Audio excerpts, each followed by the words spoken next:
Good morning, everyone. Welcome to Market Prep. I hope you guys are having an amazing morning. Hopefully you guys had an incredible weekend. Good morning, Peter. How are you doing today? Good morning, Carlos, and good morning, everyone out there. Look, my apologies.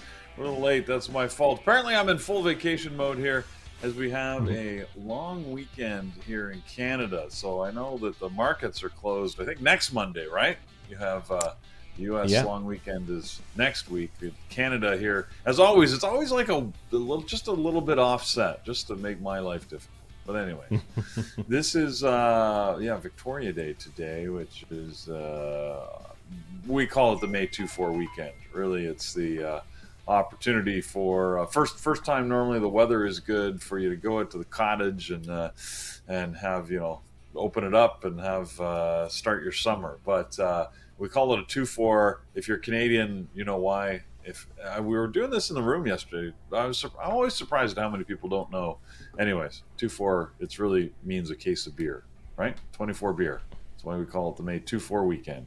Get a case of beer, go up to the cottage, get it open up. That being said, weather was great last week. This weekend, though, my goodness, what the temperatures plummeted here. So for anybody that is out at a cottage, and you're in the Northeast or here, it's freaking cold. That's not as happy as it was. I don't know. Summer seems to have come and gone already. Is that it? Are we done? Oh well. Anyways.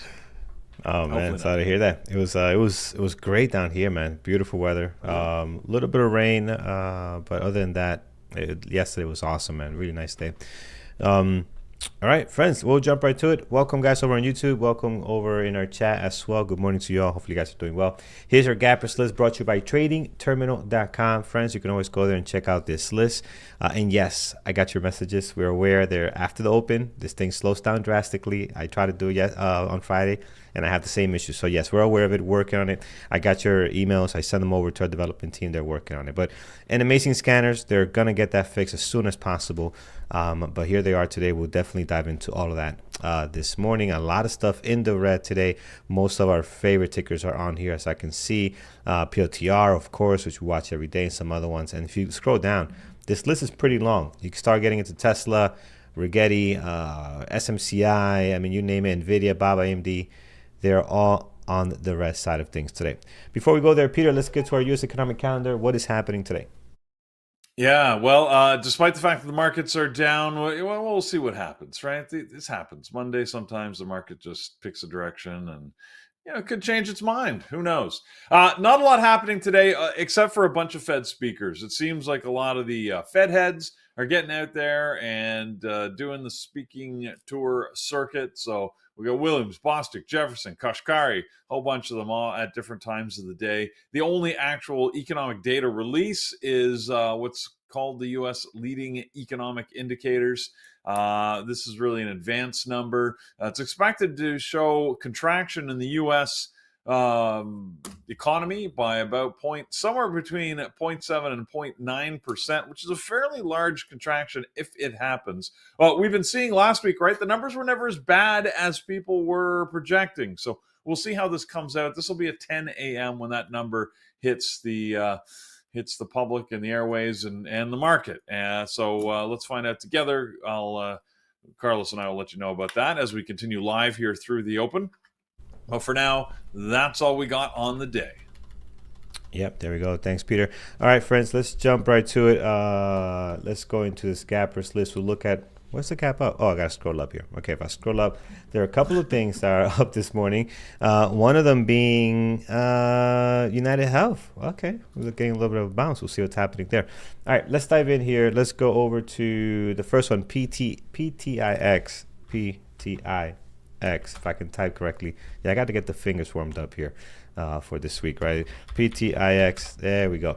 So, man, PTIX flying this morning. We are up pretty nice here, 180%, Peter. So we're seeing a big move on PTIX. Has done this in the past before. It is a low flow stock. I'm showing less than a million shares float, Peter. Can you confirm that? What is the float on this thing? Yeah, I see 510,000 shares in the float on a company that's valued at under $2 million. Well, I mean, yeah, it's anyways. This is a low float by all measures. What is it called? Protogenics, but it's a biotech. It's Monday. Well, you usually get these few of these that pop up on Monday, and as expected, it's because they've. Well, it's actually not exactly a drug release. Normally, it's like a phase 1, 2, 3 type trial.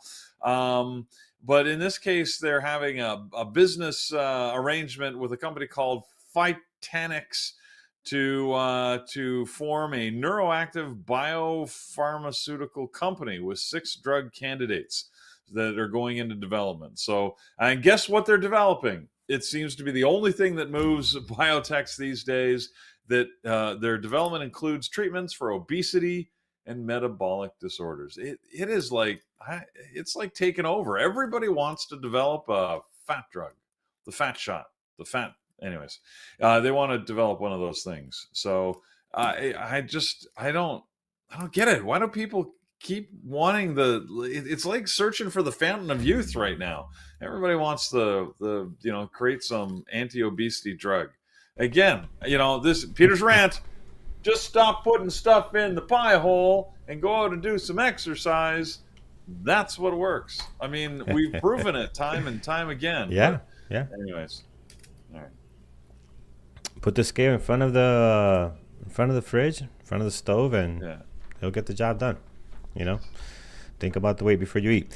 All right, let's see. So PTIX, guys, low flow that's hot today. It is definitely in play, but I am not going to be watching it, so we'll leave that alone. NVAX is another one here. We're up 18%. We're very familiar with this one. So nice big pop today. We got plenty of levels I'm going to remove here. We'll get fresh ones if we do decide to keep this one. But up 19%, 5.6 million shares traded. So I do like that pre-market activity as well. We are very familiar with this ticker. If it has any good catalyst, it actually can trade very well. Peter, what's driving this one up today? Well, they actually, anyways, they got approval that they've been waiting for a long time from the FDA on a new version of its COVID-19 vaccine. So, admittally, they put some conditions on it, meaning it can only be used on certain groups of people. They basically limited it, can't use it on young children and stuff like that. But anyways, but the FDA did approve it. So that's what's, I think, giving Novavax a little bit of a jump this morning. Yeah, so I like this one today. I like the volume on it. I think it's worth putting it on a secondary for now. We can always review it a little bit later, but I like the way it's moving right now. So NVAX, I'm just going to type this one in here. We'll put that on the secondary list, and we'll see how that goes. And I'm going to add it here to our list as well. So NVAX, very good. All right, heading back to our gappers list trends by TradingTerminal.com. Next is UNH, which we've seen plenty of in the last couple of days. After some serious downturns here, we are finally seeing some strength this morning. So we're up 4.7.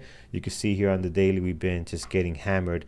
Looks like to be finding some kind of a, I won't say a bottom, but a point where buyers are interested, looks like, Peter. Yeah, well, dead cat bounce territory for sure. Let's just look at that daily. It's been down, and more down. We saw it on Friday. It looks like it's continuing it today. It's back up over 300. Look at that. Look, as I keep saying, UNH is one of those that, like Boeing, it seems to manage to recover even if you don't think it should. So their problems are far from behind them. That investigation by the Department of Justice is just getting started. Well, sorry, criminal investigation. Let's not forget that, because that's different than an exploratory investigation. But yeah, we're seeing a little bit of a bounce. I was surprised that it was tradable on day one, which would have been right at the bottom there, let alone days 2 or 3. So here we are, sort of third day play. You're not getting me to bite. I'm not going to spend much time on this, to be honest. It typically doesn't trade all that well. And to me, Friday bore that out. If you look at Friday's trading, it did get a rise, but I don't know. The open was pretty ugly, and I think if you're going to wait for something that's going to move later on in the day, then there's probably better targets, in my humble opinion. Yeah. Again, it looks good though, Peter. I gotta say, 3.1 million for this stock is a lot. I mean, yeah, this stock doesn't move a whole lot. I could be wrong. But yeah, I want to see it. I want to see what happens. I agree. It's a horrible stock, and the few times I put it on there, I have not traded it yet. Actually, no, I think I traded it. Was it sometime last week? This might be the short that was wild with the price. Yeah, it was a very quick trade. Yes, it was a quick trade. Quickly, very quickly. Yeah, this thing moves. Yeah, so let's see. It actually turned out to be a nice trade as far as profitability, but it was a scary trade. I'm not gonna lie. But we'll put it on here. Let's put it on a secondary. Let's see where it goes. I like the action today. I think it could turn to something, but you got to be careful. It's not your usual stock, and we'll be surprised today if we can get more trading out of it, because you normally don't get so many days on this one. Last but not least, it's going to be NVO. It's going to be on the last of the gap up list this morning. NVO up 2.6, 502,000 shares traded. I find this stock so difficult to trade. I'm not going to add it on my list. I know it's moving around. It's in place. Been doing some stuff here on the daily. I find them brutal as far as finding an opportunity. So it won't be on my list. Peter, how you feel about these guys? Yeah, I agree with you. They're difficult to trade at the best times. I mean, sort of look at that daily, right? Tight range. Not a lot of direction, despite all the news. Remember last week we were talking about their CEO leaving and some concerns over their direction and strategy. Then they were doing some new business deals, and I don't know, and nothing seems to get the stock particularly excited. So, despite the fact that it's gapping 2.6% this morning, the volume's not that high, about 500,000 shares. I'm not going to be watching it. Yeah, I don't like it. And that covers our gap up, friends. I mean, there's a few things on there. I picked off UNH from that one and NVAX. We'll see how these two make out. But for the most part, I don't see anything else I like, Peter, on the gap up. As far as gapping up, do you have anything you like that we have not touched on yet? Not really. No, I'm seeing red. I mean, it's just red everywhere. So all of the choice stocks that I normally watch are on the downside this morning. So I got nothing else. Yeah. Well, let's take a look at what is on the downside today, and we'll do the top. Well, we could probably go by sectors, I think, if we run through this list, because you kind of see QUBTs on here. You got the quantum stocks. You have HIMS, which has been making a lot of noise lately. So let's try to see if we could do this by sector and go that route. OKLO on deck this morning. These guys are down 7.3. As you see here, 599,000 shares traded. I know people like this one. I normally have not traded it, but it can trade very well. I do like the fact that they're gapping up and leading the way this morning with 7% almost here. Peter, what's the latest and greatest? Well, there's some good news out of Europe. This is why we see SMR and OKLO on the list. So if you're in innovative nuclear power generation, you're getting some traction. As it looks like there's going to be investment potentially in nuclear power. And I mean, nothing specific. I don't really see anything specific to either SMR or OKLO, just a general statement that there's going to be more interest in it. And even some regions or cities in the U.S. are suggesting that they may turn to nuclear to solve some of their power shortage issues.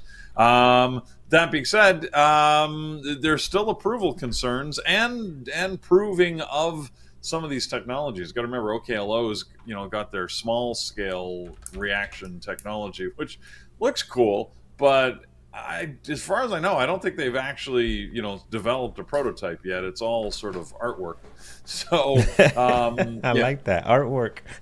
It's all artwork so far. I've seen pretty pictures. It looks cool, but again, I don't think they've actually built one. So that's problematic. You got to build and test one, which means you're ways away, and not hire Homer Simpson to run it. So Anyways, but yeah, they seem to be in the news. They said there was some good news, but without any sort of proof of action. I think they're just getting sucked by the market because they've been fairly active, right? So they're getting pulled down here. I don't think there's anything particularly special. If you like the way they move, then by all means trade them. We've talked about OKLO many times, but again, from my list, I tend to gravitate towards other sectors.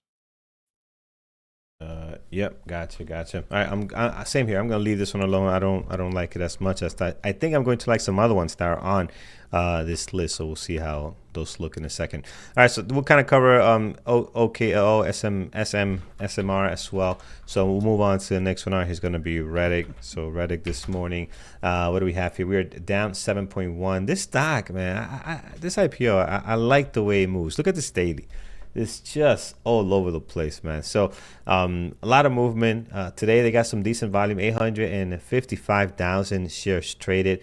I like it. I'm going to watch it. I don't think I have ever traded it yet. I watched it a couple of times, never taken a trade on it. Maybe today could be the day, Peter. What's your thoughts? Reddit, yeah, I don't know. I was just trying to find the artwork, as I called it, on oh yeah, please find that. Hello, people were getting all sorts of conversations about it. Well, it's one of those where if you look up any of the articles, they've got their nuclear reactor drying pictures here. So hold on here, let's pull it up. So this is like, see, they've hold on.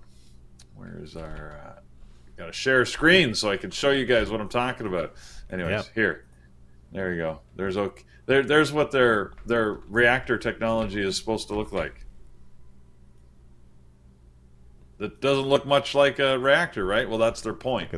Is that they're making it look like some advanced building, and you can house this nuclear reactor in much smaller building. So again, this is it's called their Aurora powerhouse, and again, definitely artwork, right? Like they haven't built that. The Church of Nuclear. That's true. It does look like a church. I hadn't thought about that. But anyways, yeah. All right. But so as I said, that's what we got. But let's talk Reddit. Reddit jumps up and down off our list.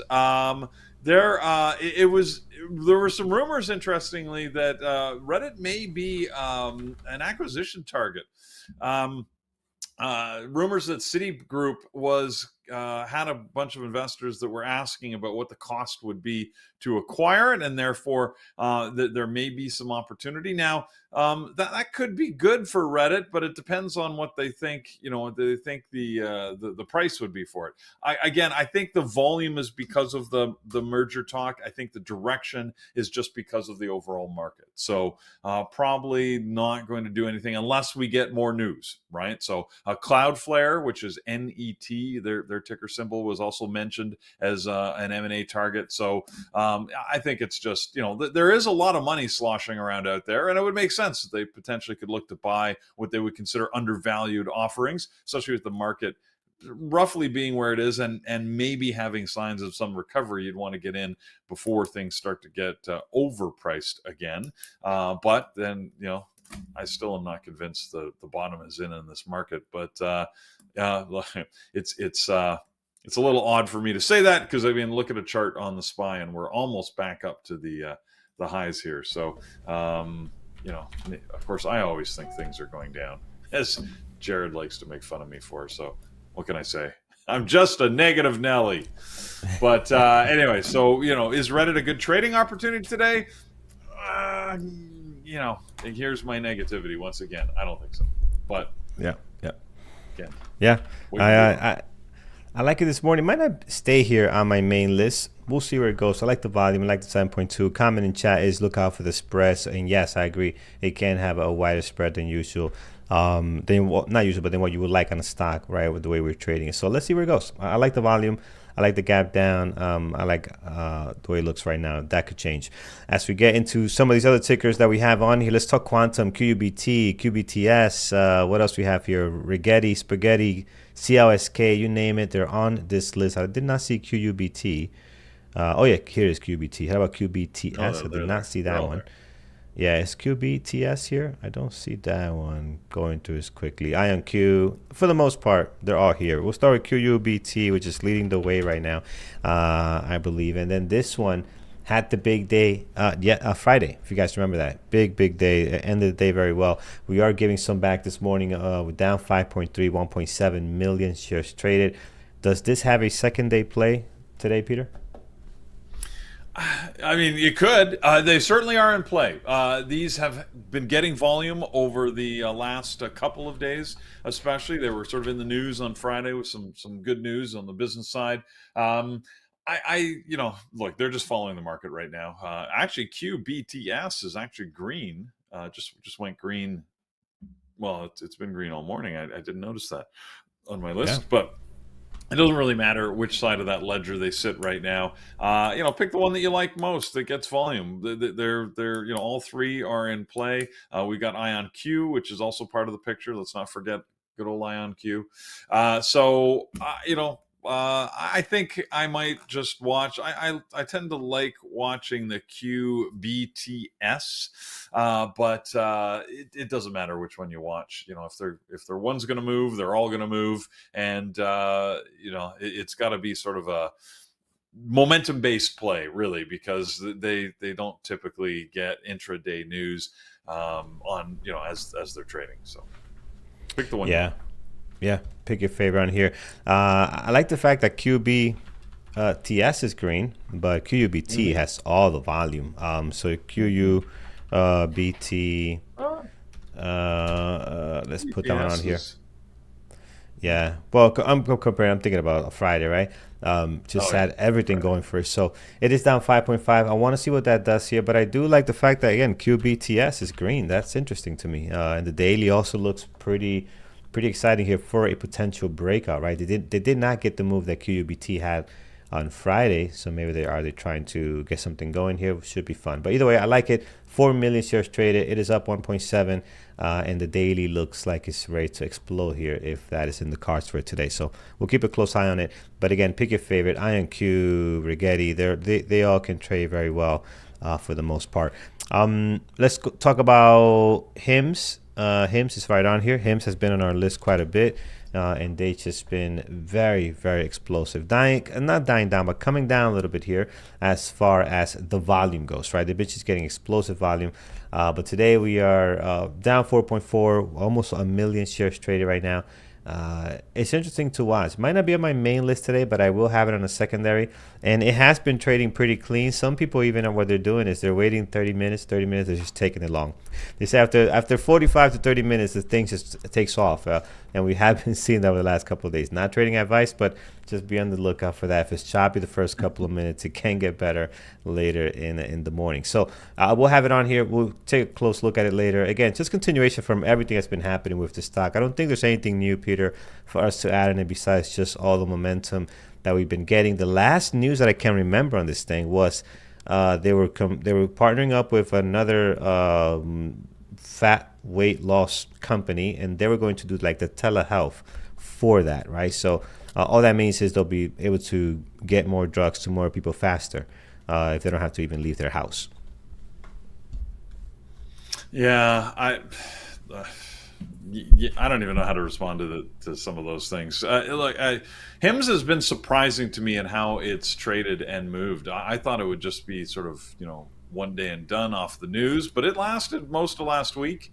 And as you say, maybe it'll be in play today. I haven't spent a lot of time watching it, to be honest, but I can't deny that it's had some decent trading opportunities. Yep. Okay, keep it on the secondary for now. We'll see where it goes. And let's stop here. How can we stop here? We got POTR and we got Tesla. Let's do those two and then we'll stop. Let's go POTR. Forgot about that one.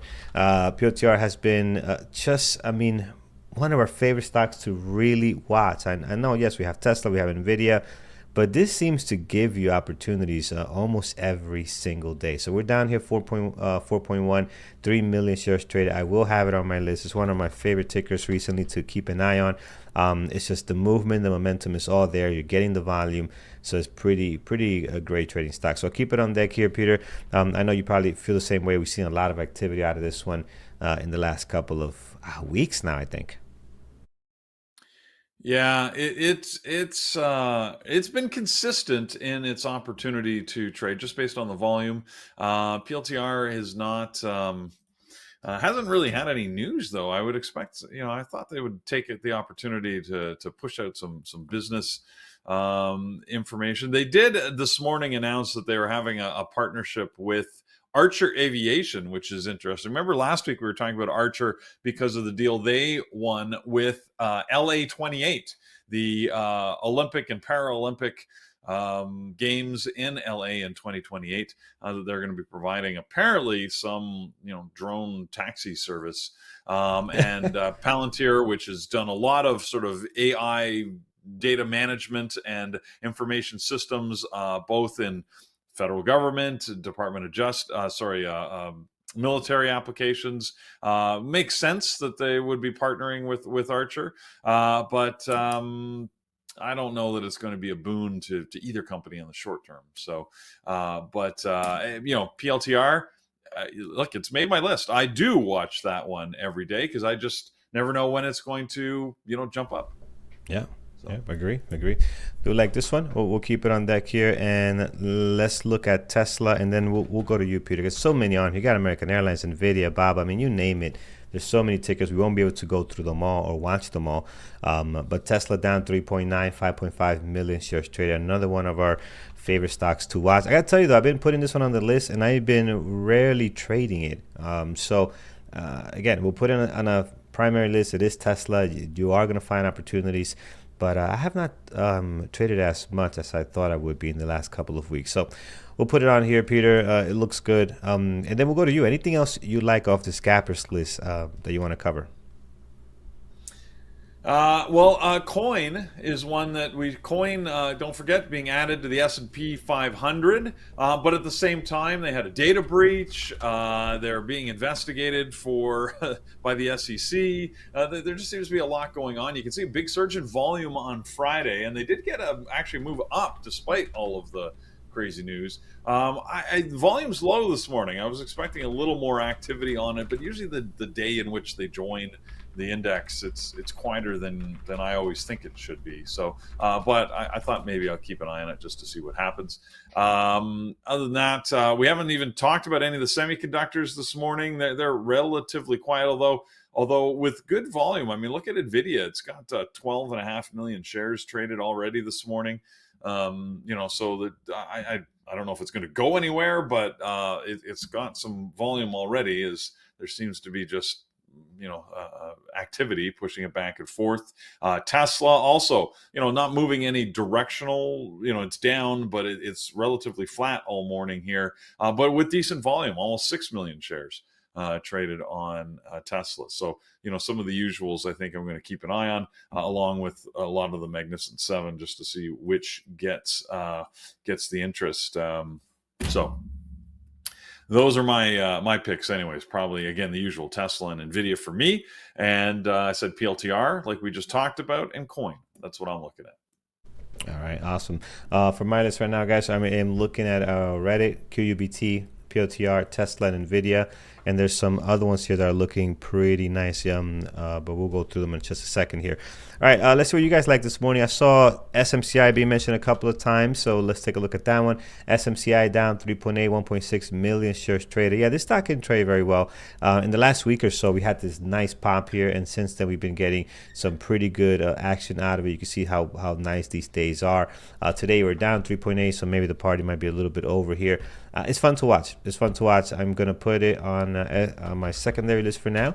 I can't move it up to my main list. I did have a great trade, I think, on this one, maybe a couple of days ago. So we'll put it on here. Let's see if that can continue. What else, friends? So we got SMCI, SVT. What's this? SVT. You're just announcing that they're being bought by someone. Okay, yeah, not really tradable. Let's see what else we have here. SMR. Yeah, we did look at SMR. I personally don't trade SMR very well, so I keep it off my list. But if you guys like this one, you can definitely watch it. It is in play today. We are down 6.6. Steve mentioned this one. Yes, Steve. So, yeah, definitely take a look at it. It is in play today. I'm not a big fan of it just because I don't trade it very well. I don't like the volume on it and the price action. So you gotta be have some experience on how the price action works on this type of ticker. I'm not good at that, especially with the 5-minute ORB. Let's take a look at ZIM. ZIM, we are integrated shipping. This should be up now, right? That things are kind of cooling down, de-escalating a little bit. Yeah, I didn't even mention them. They did actually have earnings this morning. They were the only one I noticed on the earnings sheet that might be of interest. But I guess I just sort of learned to mentally avoid shipping companies because I always think, oh, they could be fun, and then they're not fun. So, yeah. But they did have earnings earlier this morning that were released. They looks like they. I don't even know what their results were because it doesn't seem to be published here, but they were supposed to have released them. So I'm not sure what happened.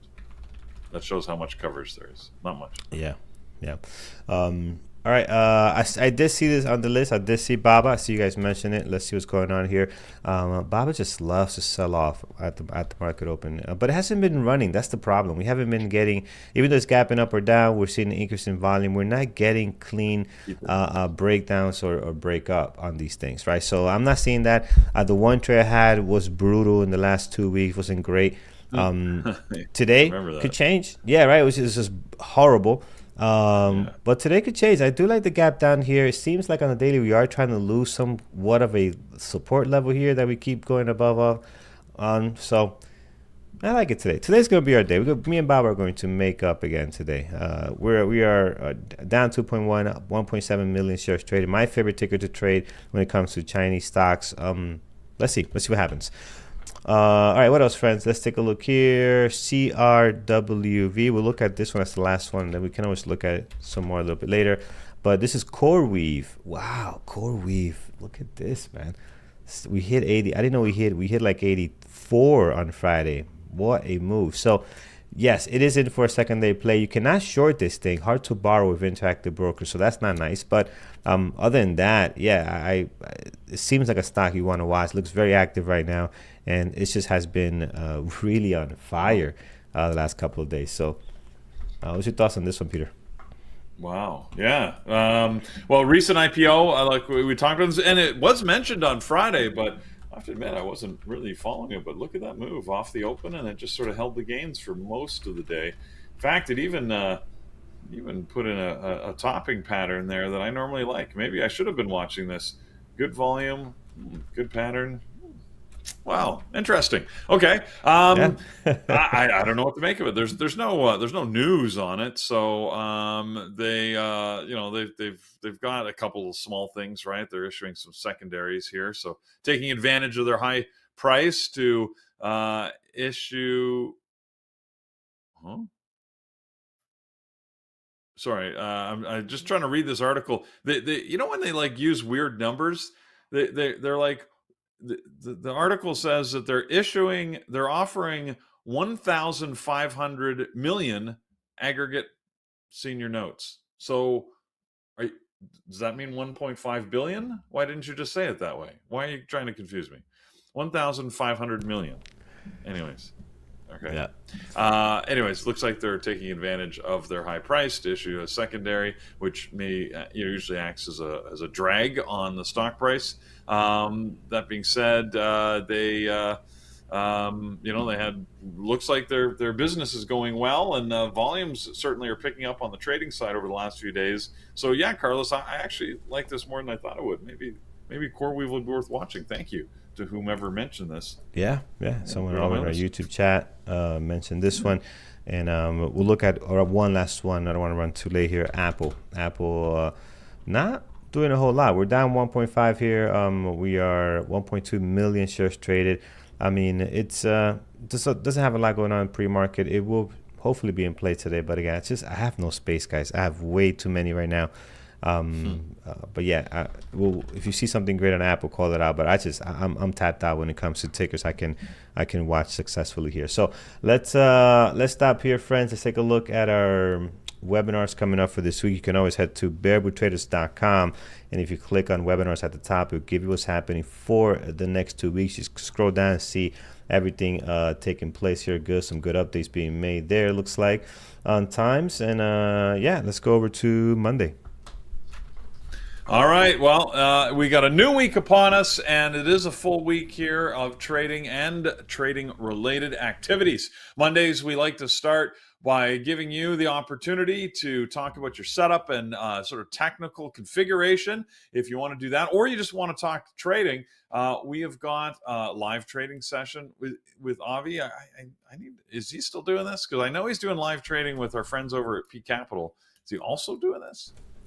If it's here, I'm gonna say yes. This is the Okay. scheduled Bible. Let's say yes, and then we can look back later. All Better right. to better to ask for sorry than to ask for permission, I think, sometimes. Okay, fair enough. Yes, he is. Mike says. All right, he is the voice. So, all right. So, Avi's doing live trading for all of our elite members in the webinar room at 11 a.m. So, if you want to join him there, that's great. And then Brendan does his session on the DAS Trader Pro setup. That's good to understand how to configure. It's a great tool, but we can all use help in configuring it. Sometimes it's a little difficult to find all of the functions it offers and know how to best utilize them. So Brendan will help you with that at noon. Or if you want to listen to the questions others are asking, that's available for everybody, by the way, in the onboarding room. So you can learn some new. Every week it seems like somebody mentions something you can do, and I'm like, I didn't know that, and I've been using this thing forever. So there you go. So join him at noon in the onboarding room. And then tonight we've got our onboarding class for all of our new members. Usually over the weekend we get a lot of people to join. It's good to welcome our new members, or if you just want to get a refresher on not only all you can get from your Bear Bull membership, but if you want to get an idea on some trading tips and how to get started or help others get started, then join the onboarding class happening at 8 o'clock in the onboarding room. This is for everybody, all member categories. So hopefully you will join Carlos for that session at 8 o'clock tonight. If you do want to join us here at Bear Bull Traders and haven't taken the plunge, taken the leap yet, then go to bearbulltraders.com. You can find right on the front page, scroll down, and you'll find the ways you can join the different membership options from the intro right through the Elite Annual. All give you good value. Hopefully you'll consider one or continue watching us on YouTube. I had someone reach out to me the other day and said, hey, I'm traveling. I'm not able to join regularly. So, and they weren't aware that we were streaming live on YouTube. So how could you miss us? Go into YouTube, go to the Bear Bull Traders channel, and you can find us live here every morning from 8:30 right through to, about noon, 11 at least when we trade each day. And we'll keep you active on the markets. So that's another way to find out. Just click the thumbs up and the like. We appreciate that. Helps us stay busy and employed. Lets us know that it's worth doing. So, and like I frightened Carlos last week, he thought I was getting paid on the like. So yeah, click it. That's how I get paid. I had a spinning, when I went to spinning class, there was a guy that used to do the spinning class that he would say, the more sweat on the floor, that's how I get paid. We've got like moisture sensors in the floor, and the more sweat that hits the floor, the more I get paid. So Nice. Yeah, which was always fun. So in any event, all right, click on the button. We appreciate it. Let's set some levels and we'll get ready for this market open. Yep, absolutely, friends. All right, we're sitting at 136 likes. We'd love to be a little bit higher, so definitely help us there. That is awesome. All right, friends, big list today. Let's go through this pretty quickly here, and then Andrew and Brian will be trading live in our chat. We'll let those guys go at it, and we'll continue here with you guys over on YouTube. So started with Reddick this morning. Again, I like this one. I'll be on the lookout for the spread. Again, you got to be careful on that one. It's got to get good volume at the market open. But right now, I do like the activity in the pre-market. I think it looks great. So we're going to add it to the list. Low of the pre-market, 104.40 towards the bottom. You can see that that's a great level too.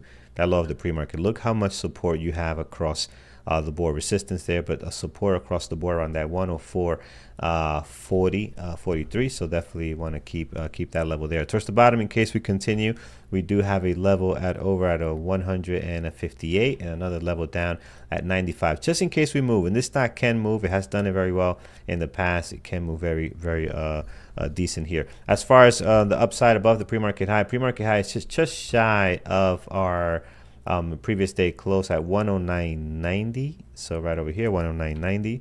So we'll mark one there. And then above that, you do have the highs and lows for the last 2 trading days on our good buddy RDDT. QUBT, I like this one because of what it did on Friday. Hopefully today can have a second play in it. We are down slightly here, 5.7. At the moment, some good volume. High of the pre-market, 12.49, and your low is going to be down at 11.61. So once you do that, towards the top, I don't think you need to add anything. Previous day close. High from a Friday session is there too, so I think you're set there for the most part. Towards the bottom, you do have a nice level right over here. It might be hard to see this since I'm zoomed out, but around 1080. We have a decent level there on QUBT this morning. So definitely want to mark that down, and we'll see where it goes. You can look at, they're all on deck today. Rigetti, you have IonQ, you have QBTS actually on the green side, but they're all there this morning. Pick your favorite. PLTR has been awesome for us in the last couple of weeks, really. High of the pre-market on this one over at 125.97. The low of the pre-market down at 122.32. So we'll slam those levels there. Towards the top on the daily, you're pretty set. You can see here you have all the highs and lows for the last 2 trading days, Thursday and Friday, doing a really good job creating that resistance area since we were below that. And then towards the bottom, we are going to see this area here. It's an area because a lot of days are not lining up right on it. 119.49. If you draw a line on this, you can see there's a couple of days just slightly above it, slightly below. But this area, 119.49, 119.50, good area of support and resistance that you want to have down. And in case we do lose it here, I don't think that might be the case, but 116.15 just in case on the PLTR. Let's take a look over at Tesla. Tesla bringing in some good volume, 6.1 million on Tesla. That's pretty decent. That's actually higher than we normally get. 341.25 is your high of your pre-market. Your low is hanging out at 332.29. Once you slam those two towards the top, you're set. Previous day close, and again Friday and Thursday covering you there. If we go to the bottom here, look at the comeback on Tesla for the last couple of weeks, doing pretty good here. We do have a level at a 325.56, worth noting. That's coming off the daily before we had them just continuous drop here into March. So that's Tesla, guys, looking pretty nice there. Let's do one more level just in case we have some kind of sell-off. Things are feeling a little bit reddish today. 317.12 is another area just in case. We'll need a big move to get that, but we're ready in case it does come our way. On Nvidia, you do have your highs cover, high of the pre-market, pretty much slamming into Thursday's low right on here, so you're set there. Towards the bottom, low of the pre-market 130.03, and then if we zoom out a little bit more and get some more days towards the bottom here, we're looking at 124.80. Great area there for a support and resistance. You can see, man, that's a good one too, actually. You can see how much days are slamming into that, so you definitely want to have that listed there for Nvidia. That's 124.80 on the daily level. Let's go to Baba. Baba towards the top, like many tickers, the highs and lows are taking care of you. Previous day close because we're dropping here a little bit. Look at how Baba loves to sell off, but it has not been trading well for me. Gapped up, sold off, gapped up, sold off. We're gapping down now, and looking very weak, at least in the pre-market right now. High, low of the pre-market 120.40. Your high is pretty much slamming into Thursday's low.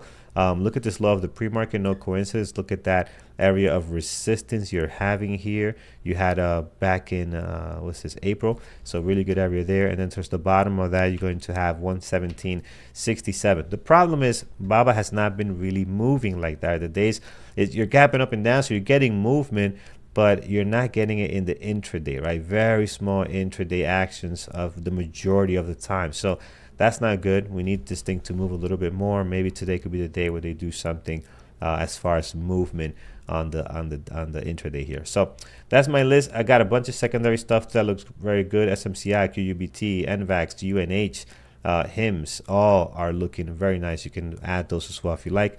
But I think this list is packed. Everything red on my main list, by the way. All right, that covers it. Peter, what are our moderators watching this morning? Our mods are starting to get their list in here. Let's cover the ones that we've got.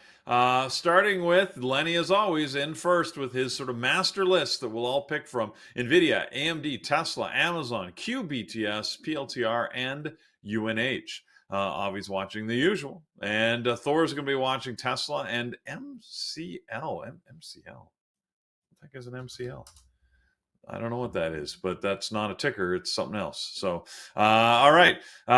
Mike is going to be watching Amazon, Tesla, and of course the scanners, as he always does. Nathan's going to keep an eye on the Magnificent Seven and AMD. Eamon's got Amazon for a potential long. I've got, Tesla, Nvidia, PLTR, and I'm going to keep an eye on Coreweave since it was mentioned, CRWV, Coin, and AMD. No IPOs or SPACs to let you know about today, which is typical for a Monday. Brian's in with his list. He'll be trading live for our members in the chat room with Tesla, Nvidia, PLTR, or Reddit, and of course the market indices. And Phil is going to be watching Nvidia and Tesla. So there we go. You can see Carlos's list right at the bottom here. Big list this morning. He's going to have to narrow that down as he picks what he's going to watch. And we'll certainly let you know as things pop up and our members mention things. Micro crude oil. Okay, so that's apparently what MCL is on Thor's list. Sorry, I don't know specifically what to watch. I don't typically watch oil futures. It's one of the things that comes up regularly. People that love trading oil, man, they are all over like these crude oil inventory reports and all of these, the reports out of the refineries and all that stuff. We don't typically keep an eye on that here, but that's a whole different trading sector that certainly provides opportunity. There's many that trade it all the time. So, all right, whatever you're watching, trade smart, and we want you to have a good trading day. Like you said, it's a holiday here in Canada, but in the U.S. We're fully operational, ready to go. So hopefully we'll have a good day. The markets, like we said, everything pretty much gapping down this morning with just a few stock exceptions. But overall, fairly negative posture on the market. We'll see if that turns around once the volume comes in at the opening bell, which it often can. So whatever you pick, right? Don't be too biased in a direction. Let the market and the price action dictate your trading. So trade smart, everybody. Have a good one. And we'll be here with you. We're not going anywhere. We're just we do our usual switch over here in a couple minutes as Brian will take over in the chat room with Andrew. I think, as far as I know, Andrew's going to be here. I haven't seen him yet, but is he in the room? Let's see here. Is he logged in? Not logged in yet. He was running again yesterday. He did some kind of or not yet, or maybe on Saturday he was running again, some kind of race there through the mountains. Looked pretty good. Got some videos over on his Instagram. Go check him out at Barefoot Traders. All right, let's Bear Mountain. They got a Bear Mountain over there too. We got a Bear Mountain over here, but it's not as probably big as the one in Vancouver. All right, we're gonna hop off from our chat. Friends, take care. I see Brian is on. Good morning, Brian. Yep. He's got his sign ready to rock and roll. Brian, do you have a DSLR camera? Does Brian have a DSLR camera? It looks good. The red light is on. Brian's ready to go. All right. All right. We'll leave him to it. Oh, and Andrew just answered me. I did bug him. He's joining the chat room. So there you go. Have fun. And he will be with us, of course, after the open. All right, Carlos. Let's get all our friends on YouTube ready. Yep. Let's do it. We're going to disconnect from our chat and let's get ready to rock and roll. All right. Why is Peter afraid of take trades at the open? Hassan thinks everybody's afraid of everything. Hassan, he tells me, what was it? Is it Friday before? Carlos, were you afraid of taking trades on Friday? I'm like, well, what are you talking about taking? I'm not afraid of taking trades on Friday. Now, I do believe Fridays are a special day. I know, I get it. It's counterintuitive to whatever you hear out there. But I do believe Fridays are special, my friend. You gotta trade well Friday, as far as rules, not outcome, but as far as rules. I think they're unique in that way. It's a reasonable question. Look, I mean, for me, I just know that I just historically have not been very good at it. I have not perfected the skill of trading at the open. Open is largely, it's about reading price action and taking a momentum-based trade. There's a lot of like leaps of faith that you have to take at the open, and I'm not good at doing that. So that's why I like my sort of longer run setups where I've got some certainty in what is likely to happen based on what the price action has shown me over the last few minutes. You don't really have that at the open, right? You sort of got to say, well, normally it'll pop up, or based on this momentum, I think it's going to continue. It's just a sort of a slightly different mindset, and I have not been good at developing that skill. So that's why I'm just cautious. I'm more cautious at the open. I've got very specific setups that I do take, right? My Rising Devil, Fallen Angel. But again, those have a setup component, right? Like if it exhibits X or Y behavior, then I can take an action. So yeah, it's, look, I don't have any other excuse than that. I'm just not all that good at it. So I think, reasonably cautious. Now, you may look at it and say, it's foolish. You're giving up an opportunity. I can't deny you that statement. You could be right. But for now, that's how I trade. Yeah, yep. One thing I didn't do this morning, I didn't go and refill my water. So look, as we've got about 5.5 minutes before they open, I'm just going to run off and do that quickly because I'm getting parched, and I'll be right back, Carlos. Yeah, do it, man. All right, look at Mike and his travel setup. I need a good travel setup. I need to get something going, but here's Mike. He posted it on X. You can follow Mike at Mike_B_BBT on X, and there he is with his travel setup. And look at that, Amsterdam, very, very nice. What is this, like a market bus? Was a bus stop? That's that? Pretty cool. All right, friends, let's get ready for the market open. I got my list ready. Run through it real quick. We have Reddit. We have QUBT. Looking good here. PLTR as well. I like my list today. Tesla. Let's get our 5 minute as well. So we got our 1 minute or 5 minute. Nvidia and Baba. Very nice. And I sold my American Airlines, guys, last week. I got impatient. I think there was going to be my swing trade, by the way. I think there's going to be some more downturn. So I sold it. So we had a good position there. And I'm hoping it comes back down below 10 and we'll load up again. But yeah, I got impatient. I think there's some more downturn on this thing. So, Amit, yeah, speaking of swing trades, yeah, I'm in a couple. I'm in this one. I'm in Rum, which I made a big mistake on, but I still have 100 shares left here. It's up like $200. I sold. I meant to add. I've been adding on this one for a while, and I told the story on YouTube a few days ago. This day here, I wanted to add more, and I sold, not knowing this was going to happen. You know, this is long-term stuff, right? Just saw value in this stock. I'm like, it's down quite a bit. It's leveling off, and the day before, I sold some. I sold not all of it. I sold like 90% of it and stayed with like 100 shares. I'm like, wow, what a mistake. And here it is. So I'm still in this. I'm gonna sell it because it's just 100 shares not worth it from like 8.7 something.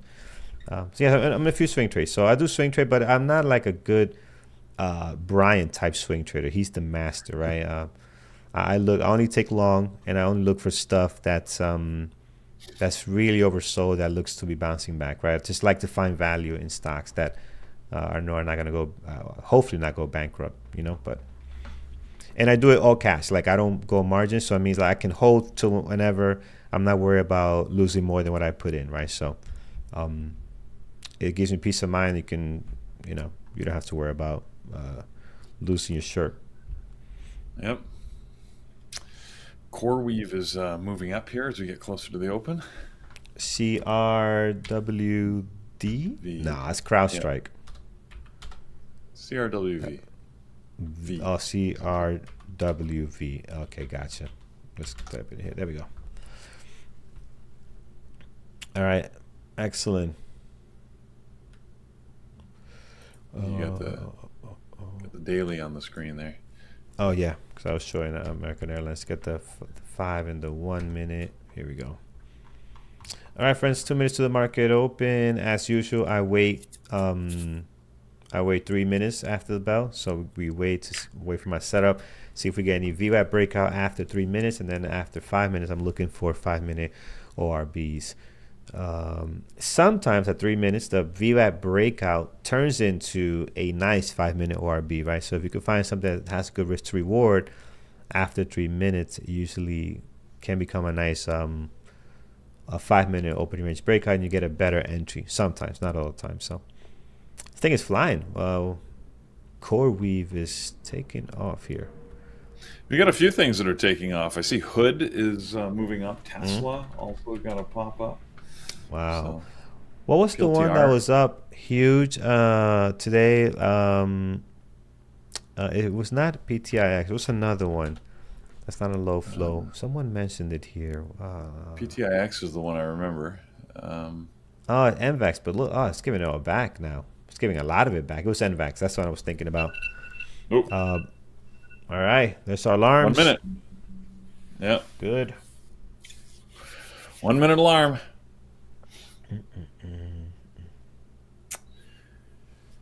All right. Well, I don't have any particular targets for the open here, so we'll see what happens. Yep. See Andrews in chat. Yep. Looks hazy out in Vancouver. Listen to hear what Andrew's doing. Okay, good. You got like the DJ setup going. Music on the other ear and just ready to mix it in. I miss those days. Those were fun days, man. Were they? Oh yeah. All right, let's see. All right. Here we go. There's the opening bell. Ding, ding, ding, ding. Oh, we got the bell. Okay, good. Let's see what we get. All right, here we are, friends. Let's get one awesome trade that makes up for the entire week, and we just take the rest of the week off. That's the plan. Trade to win them all. Yeah. Rule them all. Well, all in, full buying power. Yeah, no, take off come on now. the rest of the month. If you've been long, if you've been with us long enough, you know I'm completely kidding. That's not how you trade. Look at POTR. There we go. POTR doing some stuff. Coin popped up here. Big $3 pop on the open. $4 almost. Yeah, coin. Spread is so. Oh no, careful with the spread on that one. I saw as much as 60 cents, which is not too bad. You know it's gonna have a bad spread. Just got to take less shares if you're trading a coin, right? Be careful. All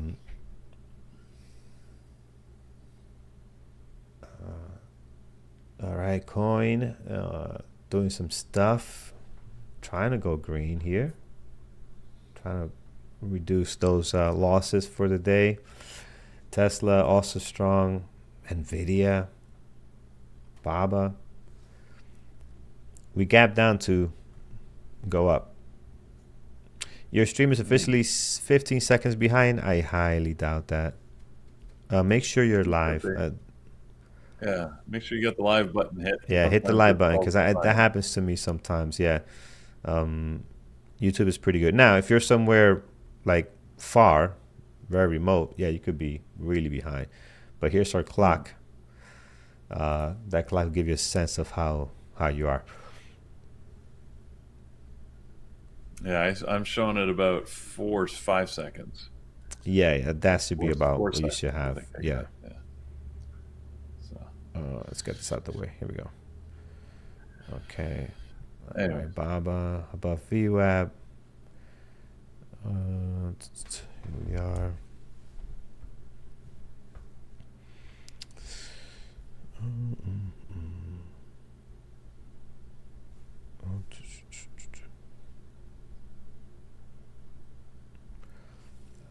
Let's see here.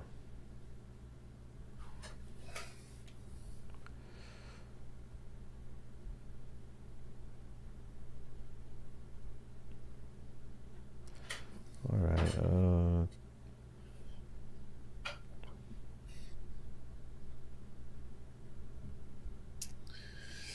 All right. I'm just watching here, looking for something to give me an indication as to which direction this market wants to go. Yep.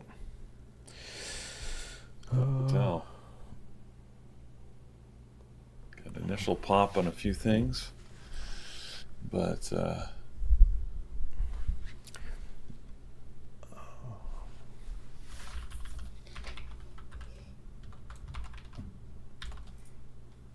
Tesla's looking weak so far, but you never know with Tesla. Yep.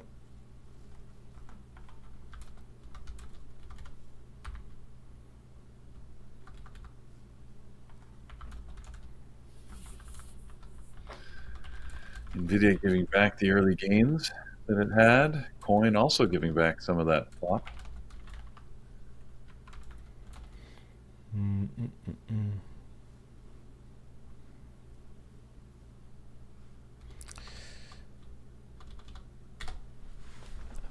Yes. Yeah, I don't risk a lot, guys.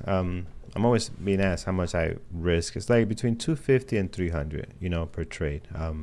And rarely, if I see things going south, but rarely do I let it get to my stop of like 250, 300, right? So I don't risk that much.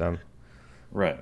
And that's like actual loss value, right? Like how much money yes. you make or lose. Correct. Because people, I saw a question earlier where they're asking like how much of your buying power to use, and I don't personally look at it by buying power. I don't think you do either. Yeah. Because it depends on the stock, right? Like you could risk $300, and it depends if you're buying a $50 stock or a $250 stock. That could be a significantly different amount of your buying power, but it depends on the spread, how much it moves, right? Like we were talking about earlier, you get some stocks that are $150 price per share, but you can trade them with like a 10 or 15 cent risk on it, right? Like as you know that they move. Others, the spread is bigger than that. You got to worry about a dollar spread on the same price stock, which means, like you're when you're saying you're risking $200 to $300, you're going to take a different number of shares based on how much that risk is, right? How much it's going to move. Yeah, because if you do it by buying power, you're going to get a really random risk management, right? So you can't really do it like that. All right, what do we like, guys? QBT selling off. Honest SR, but we still could short this thing. It's a nice sell-off. POTR below the VWAP.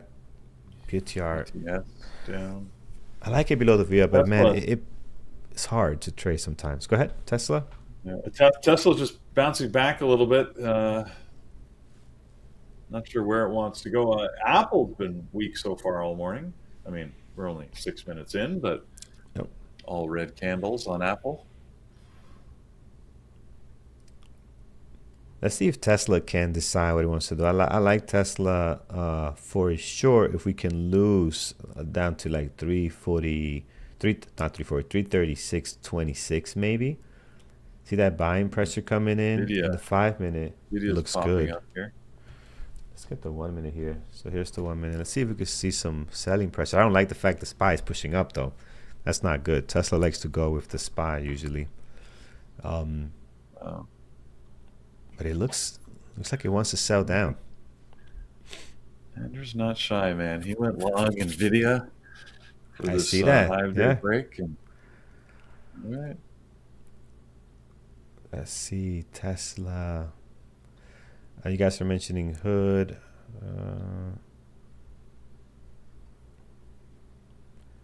Let's see what we can get out of Tesla here.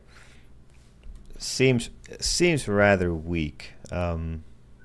But I will have love for the SPY to be in my favor. You got good selling pressure here. May the SPY ever be in your favor, Carlos. Yes. In that movie. All right. That I paraphrase.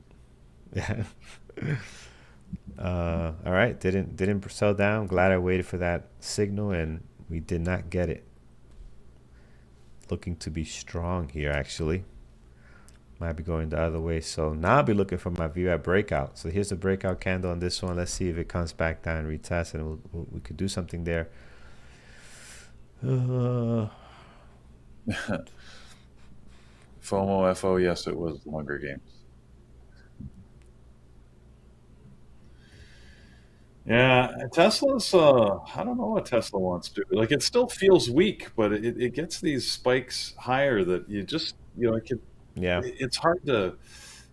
You got to be really certain on a short on Tesla. It just has so much support, right, that it always seems to bounce back when you least expect it. Finds a way. Yeah, I agree. UNH above the VWAP here. I meant to look at Hood. Someone mentioned Hood. Let me take a look at it. Oh yeah, look at it's just nice. Nice. I don't have an entry here. I mean, it's pretty extended from what I would like to do. But if you did trade this one, got a bull flag, looks like mini bull flag out of the gates here. That could have been a good play. Andrew's doing well on his Nvidia trade, so very nice. Feeling happy right now.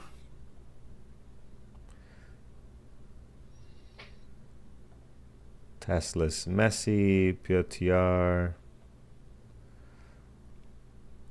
Reddit. It seemed like a good ABCD pattern off the VWAP.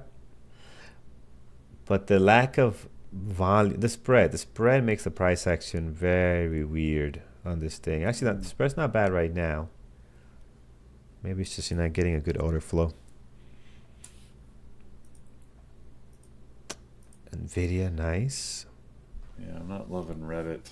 Reddit's also a NYSE stock, which seems counterintuitive. I would have expected to trade weird. on NASDAQ. Yeah. Oh. Sartak, I think that's your name. Long hymns from VWAP. Good. Tesla's looking good for a long. It's not our setup yet here. And you're right, Peter. Like it looks weak, but it's just tough. Yeah, but 5 minute has a nice engulfing pattern. Okay, let's go long. Let's go long Tesla. Let's see. Let's see if we get to the high of the day. It would be nice. Stop loss has to be 335, so we got to give it a bit of a room here. I didn't get a great entry though. I want an entry more closer to 336.50. We got almost close to 337.50. A little bit below that, but still, that's not a great entry at all. We got filled pretty crappy. They took the top of the ask on us. That's how they make their money.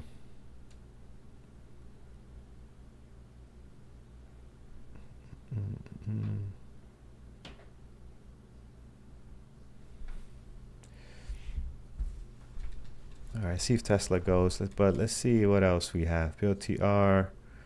We'll watch Tesla here, see if we can get a pop. Nvidia. Hood has had a good morning. It's just been, see if we can go green. It's not quite there yet, but it's heading there. UNH, just trying to stay above the VWAP. I think this thing is going to go long. I just feel like these stocks, man, they're brutal as far as staying down for long. But we'll see. NVAX, messy, but trying to settle his way here. Looks like a little bit. Just going through my secondary list. Someone mentioning SMCI was doing well. It did pretty good here. Baba's messy garbage. Nvidia was great. Andrew's still in that. Yes, he is. Good. Yep. Tesla. Trading that and basically the TQQQ, the index fund for the market. NASDAQ. See if Tesla can stay above the VWAP here. Struggling right now. Yeah, I'm gonna get out. I'm not gonna wait for anything lower. 335.50 right here. If we cannot hold this, I'll jump out. Below that 335.50, I'll jump out. I'm not going to hold it to my stop. We need it above the VWAP. Good move, but then it's just like it doesn't go nowhere. Like that's good buying price right there. That's great. But then it doesn't slingshot the other way. Like it just stays stuck. Andrew would have added here. If this was Andrew, he would have added here. I can't do that. He would have added right on. He would have added, and he would have probably already been in the profit. Let's see. And I got a bad entry too, man. My entry is really bad here. Actually, you know what? If we get out here, it's a decent loss. As far as not bad. But let's see. Let's see what it does. Yes, thank you. Follow me on social media. There's my links. I did add also my DAS layout there. I'm going to add the hotkeys. I was supposed to do it Friday, but I got so busy with the kids. And I'm teaching my daughter how to ride bikes. She never learned when she was younger. She was too scared to fall. So she's older now, and teach her how to do that. if you have kids, do not put them on training wheels. It's the worst thing you could do. Get them a balance bike. I did that with my oldest, and I learned after this employee I had. She was Asian. She's like, "Oh no, we never do that." Really, really great. One of the best assistants I ever had. She's like, "No, we never do that. We always do the balance bike." And I'm like, "What's a balance bike?" Then she showed me everything about it. I'm like, "Oh wow, very nice, very nice." My two younger kids got the balance bike, and they're just what a difference it makes. What is a balance bike? I don't even It's know basically a bike that when they're little, it's like a bike that they can kind of just use their feet, no pedals at all. It has no pedals. And when they do that, they learn how to balance themselves on the bike. So now they got great balance. When I put them on the pedals, they're just gonna fly. It's just not gonna even be an issue of falling to the side, right? So I didn't know it was a thing. I had no idea it was a thing. So that makes sense. Yeah, I've seen those. Yeah, because they just push themselves with their feet, and then when they get going, they just lift their feet and, like you said, learn to balance. That makes sense to me. Yeah, and my two younger ones, they've been doing it since they're like 2, 3. So they got like a year and a half, both of them already on these things. So, all right, let's see. Tesla's playing games. So there's your parent advice for the week. Balance bike is the way to go. Do not get training wheels. In fact, training wheels should be banned. All right, let's see here. Nvidia. I don't see anything good here to join right now. Wow. Like we said, so this is a good morning to show. Remember we said, like, don't assume the direction of the market. Everything was red pre-market, right? And most things are still red. But what direction has the market overall gone? It's gone up, right, since the open. So you look at the SPY, you look at the Qs, right? They've just generally gone up. Now, it hasn't taken everything with it, but Microsoft, Nvidia, some of the stuff we've already been talking about, Hood, Coin, right? They're generally in an upward direction. So you can't make an assumption that just because it's red, Apple. It's going down. Look at Apple. Apple's struggling this morning to follow overall direction. Going lower. Yep. Yeah.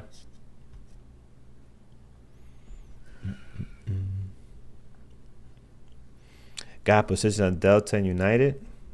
I like the airlines. Oh, look at that. And what is United up to? Nice.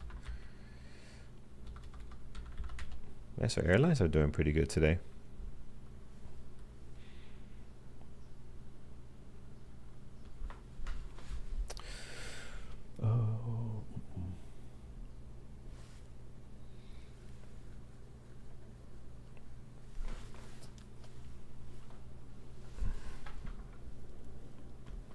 Yeah, Andrews did TQQ and Nvidia. Mentioned that there. How do you avoid good faith violation on cash account? I know everyone says U.S. settle funds for. I'm not sure what that means. What is that? Good faith? I never heard of that. Yeah, I don't know. I'm sure what that. I don't know what that is. Your Tesla, man, it's not cooperating, is it? Yeah, it comes right to the point where it's making me think about getting out, and then it shoots right back up, and it goes to the point of my entry, and it comes back and forth. So, not sure what it wants to do here, man. It can go either way. So, we'll just be patient. My stop is going to be if it settles below this 335.50. So what that means for me, if it closes below that, or if it starts dropping well below that, we're going to get out. This is one of the benefits of having a mental stop. You're watching the price action, and notice every time it came here, you see the buying pressure come back up. The minute that stops happening, then I'll be out of the trade. Yes, I'll have some slippage between 335 and maybe 330, 320. But I'm willing to go through that slippage if we're going to keep bouncing it and hopefully head higher, right? But we need to get close to this entry here. If we don't, then if we start making lower highs and lower lows, and that's not a good sign. But it is just stuck in this sideways action right now, just slightly above the VWAP. So we'll see. Like, it gives you a sign like it does want to go, comes back, slams down. So we're just kind of back and forth, back and forth. And having such a bad entry like I did here does not help my situation. Yeah, it's always a drag on a trade when you can't get that solid entry, right? That gives you a little more confidence in a trade. Yeah, or allows you to take more room, right? So yeah, good for Carlos. Let's go. Yes, Tesla. Let's do it. AMD PLTR near all-time highs. I'm sorry, high of day. Excuse me, high of day. PLTR, yes, and AMD I have not looked at today. AMD, just spiked to a new high of day, but didn't hold over that level. Yeah. Nvidia having a good day though. Andrew picked the right horse this morning. Yeah, Nvidia. Two horses. He's doing good. Nvidia. If you look at, how can I get his trades in here? Let's show you guys what he did. So here's Andrew's trade on Nvidia.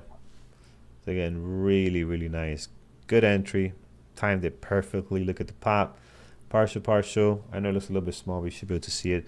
And for those that have never seen what our chat room looks like, this is our chat room here. So you get access to, you can see Andrew is trading live, Brian is trading live, so you can see their screens. You can switch between Andrew, you can switch between Brian. So, give this a shot. It's $39 to try it out for the whole weekend. We're on all day. If you go up here, you can see, here's Brian. You can see everybody's list, what they're watching. Pretty cool stuff. So definitely check it out. Check it out. Tons of features. Benzinga, guys. I mean, come on. This alone pays for your membership. This right here. There you go. Yeah, this right here alone pays for your membership. You turn down Squawk. You turn on this thing here. Playhead comes up, and you could hear Charlie calling out stuff as it happens. So take advantage. Pretty good. Amber, Tesla's going. No, it's not going. It's trying to go. It's trying, but it's just it's stuck here. It's stuck. But we'll be patient on it. No, how do I?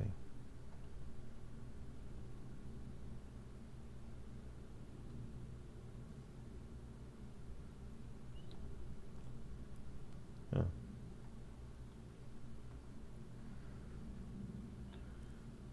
Whoops. Don't know what I did. But I clicked something and it opened up all my favorite browsers, like every single one of them. I don't even know what I clicked. So it's like Bearable Traders, DAS homepage, FinViz, Google Calendar, TD Ameritrade, BBT. I mean, everything. You got it all. Circuit Breaker from NASDAQ. What the heck? Don't know what I clicked. Never seen that happen before. This is a good website, guys. Put this in your favorite. It breaks down the levels of the halts for NASDAQ. So take a look at that. That could be useful. I have that as one of my favorites. So it tell you that the actions, the minutes, halted for the day, the different levels. So if you're interested in that detail, it opened up all bookmarks. I don't know what happened, so I just started closing them now. I have that one bookmarked as well. Yep.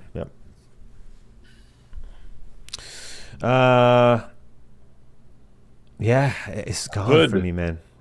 It's Hood SMCI. is about to go green. Let's see if we can get green here.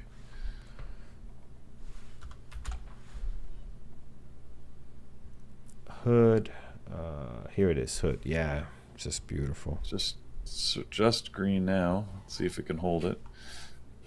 Green, red. Yeah.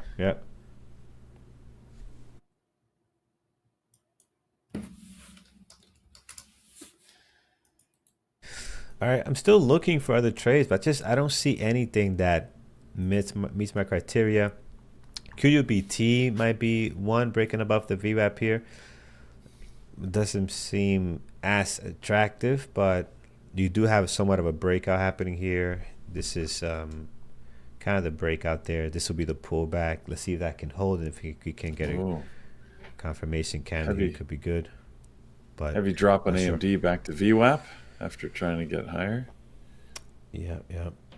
Tesla is gonna make me wait all morning to do something. Yeah. You need a leash for Tesla. It's like a lost puppy here.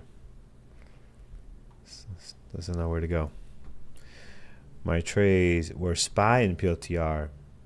PLTR, beautiful breakout. PLTR, nice.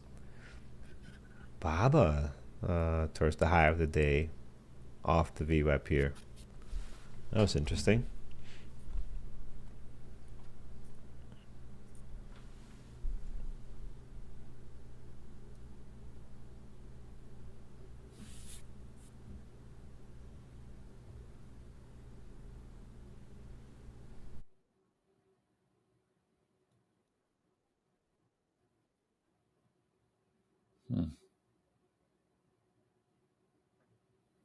Change in sentiment here in Nvidia. We'll see what it does up at this level.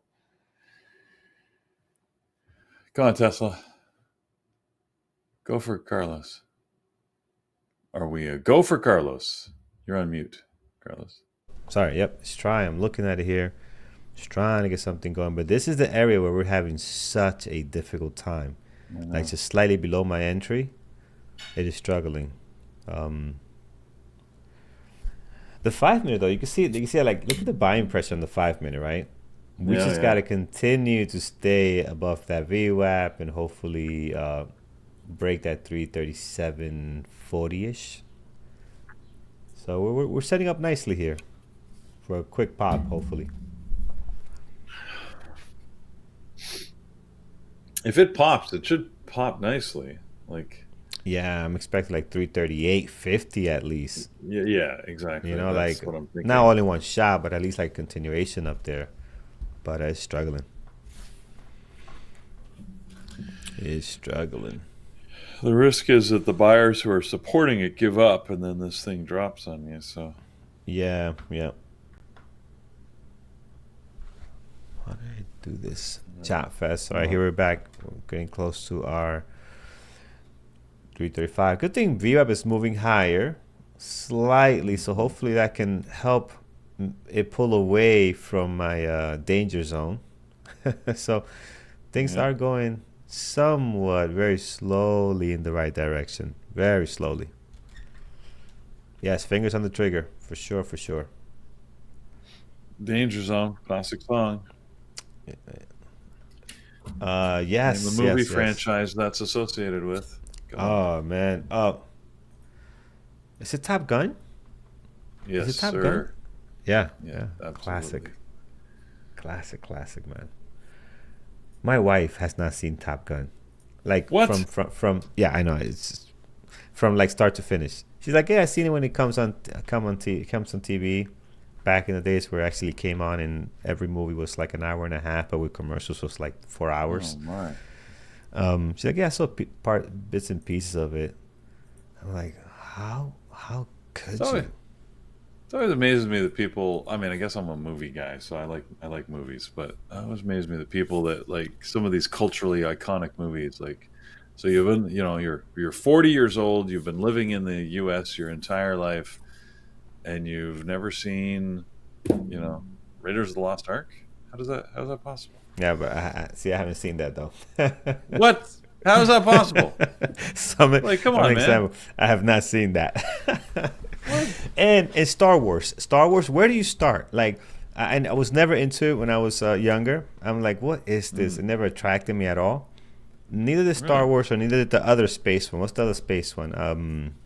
Star Trek, the TV show? Yeah, never. I saw the TV show a couple of times, but the actual movies. That's horrible. Yeah. Right. But I was never into it, man. Wow. So now I'm like, let me see what the fuss is about when it comes to Star Wars. Carlos, here we go. Yeah, I'm looking at it. I'm gonna see if we can Yeah. get a high of the day. We waited Come so on. long. At least make it worth our Yeah, while. no, look, You you got to know. make it worth your while. Absolutely. Yeah. Let's see if we can go here. Come on. Uh, Do it for let's Carlos. see. Even if he's a cretin, hasn't even watched some of the classics. Yeah, I gotta go back. I gotta go back and take a look at some of those classics. I had a buddy that so my age, right, 50s now, was dating a girl like 20 years, half his age type thing. And we were having this conversation once, and she's like, she didn't even know, like, she's like, I've never seen Star Wars, don't know what Raiders of the Lost Ark is, never even heard of these. What are these things? And I'm like, we have nothing to talk about. I don't even understand. How does this relationship work? It makes no sense to me. No, yeah, I seen The Godfather, of course, and all the mafia movies. For the most part, The mafia movies. Okay, yeah. well, I guess it's, Scarface is one of my favorites. Actually, I got a chance to see Scarface Carlos. again. Yeah, I took a partial already. Good. Okay, there you go. Yeah, I wanted to come back. Perfect. Your patience paid off. Patience paid off, my friends. So I saw Scarface when it came to the theater again. The AMC had like a rerun. It was probably like 6 years ago, maybe before COVID. Man, it was nice. It was packed, and to see the lines on the big screen like that. Obviously, the movie came out when I was born, so I couldn't go to the theater to see that. But yeah, very nice, very nice. Yeah, if you're gonna watch Star Wars, you gotta watch like the original. I think just do the original. Empire Strikes Back, probably the best of the series. Second movie. Anyways, Yeah. All the rest, don't worry about it. Forget about the All right, Ewoks. friends. Let's see if Tesla can break the high of the day. I took a partial because I expect a pullback, and you just don't know. It's been so bad at breaking out that we might end up back at the VWAP. So we'll see. I won't get out at break even yet on this one. I'll let it play off the VWAP for now to see if we can just kind of build a continuation on it. But let's see what happens. All right. Our data's out, by the way. The U.S. leading index was the only economic data that we were looking for here. Came out at 10 o'clock. Expected to see a 0.7% contraction in the markets. It came out at a full percentage point down. So that's not good for the U.S. economy overall. That's by the way, a latent indicator because it's for the month of April. But it also shows weakness in the overall economy. So far, the market actually not really reacting to it. So stock market doesn't seem to care, but we've seen that before. Hey, we had COVID and the market went up. So yeah. Who knows? What is speaking of your friend, you got to watch the show on Netflix. What's it called with Steve Carell? Where he leaves his wife and he gets together with a woman half her age, and then she's bringing her around her friends. What's the name of the show, guys? I'm not the only one watching it. My wife started putting it on. He's like 4 seasons. James is on it. There you go, banner. Okay, yes, here you go. 4 seasons on Netflix. Watching that this weekend. It is hilarious. At first, it started off a little like, okay, sweetie, I don't know about me watching this show. It's kind of like a little girly what's happening here, but then it gets very funny. It gets very funny. Like, I see why you thought this would be good for both of us to watch. It was very, very funny. And if you have a situation where you have a friend. Oh, there you go. Carlos, look at that. On it, took his partial. Yeah. Beautiful. Yes, I did. But yeah, if you have a friend that's in that situation, this will be, I can only imagine. I don't have anybody like that, but this could be even funnier to have life experiences like that. Okay. So take a look at it. All right. Friends, partial Tesla paying off after making us wait almost 20 minutes. Look at us. We are so damaged. 20 minutes is long for us. We are so damaged. We are too much work, eh? I think I'm going to say, like, make us wait an hour. It was 20 minutes, Carlos. Like, what is your problem? Too much work for the day. This is unacceptable, Tesla. I had to wait 4 full candles. Heaven forbid, eh? Yeah. 10% partial so far. So we still got a good chunk left here. Now my stop is break even. I don't want to see this come back down. So yeah, paid off. Good break. You called it, Peter. If it's going to break, it should at least get to above 338, right? We call it 338.50. Went right to it, man. Right to it. Just because the way it was trading, right? It was just kind of having such a tough time. It exploded nicely, so pretty good. Tesla is exhausting. Yes, it is. This was it was 20 minutes, man. We are so spoiled. But it can you're be right. It can be emotionally exhausting, right? When you're red, Yeah. green, red, green, red, green, right? Like and you're just sort of hanging around that level. I find those exhausting trades. Like if you just go red and you're sitting there, but it refuses to sort of hit your stop loss, that is actually, then you're just like, whatever, right? If it stops me out, it stops me out. But I find it when it's like, when it keeps bringing the hope and then snatching it away and giving it back to you, those are tiring trades. 100%, 100%. We'll love a breakout here above 340. Will be awesome. Half days 340.09. Maybe we can get to a nice little run. Next level half is 341.21. What is that? That is off the daily, I think. Actually, no, that's pre-market high. 341.21. That's the 8 a.m. candle. That's right. 8 a.m. candle. Oil line. Yeah.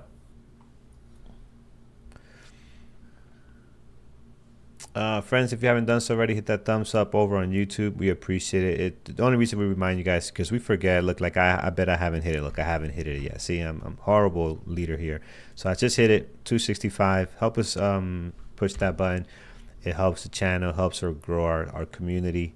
And the more people, the more fun we have here. So thank you so much. We have 924 people watching. That's amazing. So that is awesome. Thank you guys for joining. Really appreciate you guys.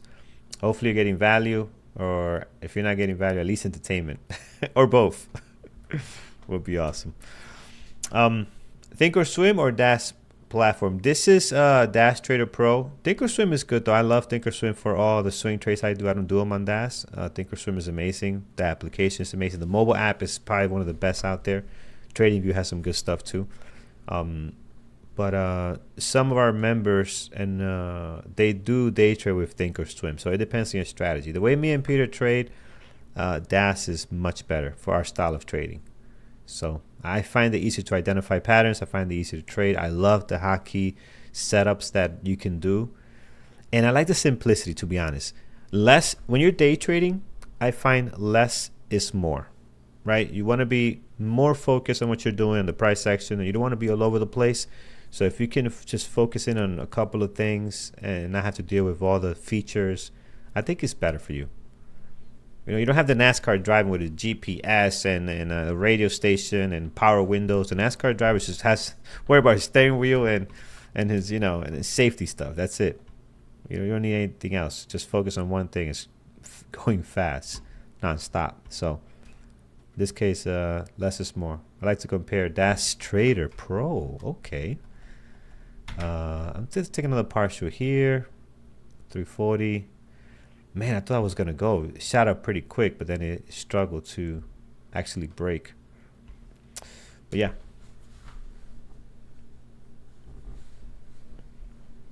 Well, no. Less is more when it comes to data you're getting fed, right? The data you're getting fed, less is more. But criterias, you want to have as much as you can. The more you have, the more fine tune your decision making is, right? But they got to be clear criteria, and the Mountain Pass has that very clear what you're looking for. It tells you more times what not to take opposed to what to take, and that's what you want. Quality over quantity.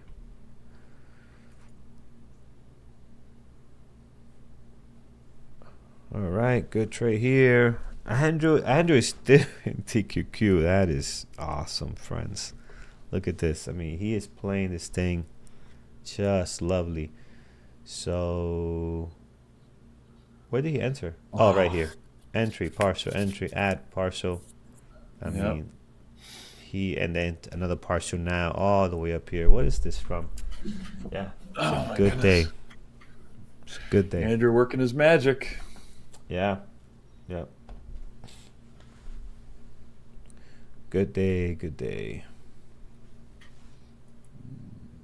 Carlos, So I'm glad you it's got this move. So that's good too. yeah, Tesla. man. I'm glad too. This is a great way to start the week, obviously. But man, it made us wait and let us survive the pullbacks on this thing. Did.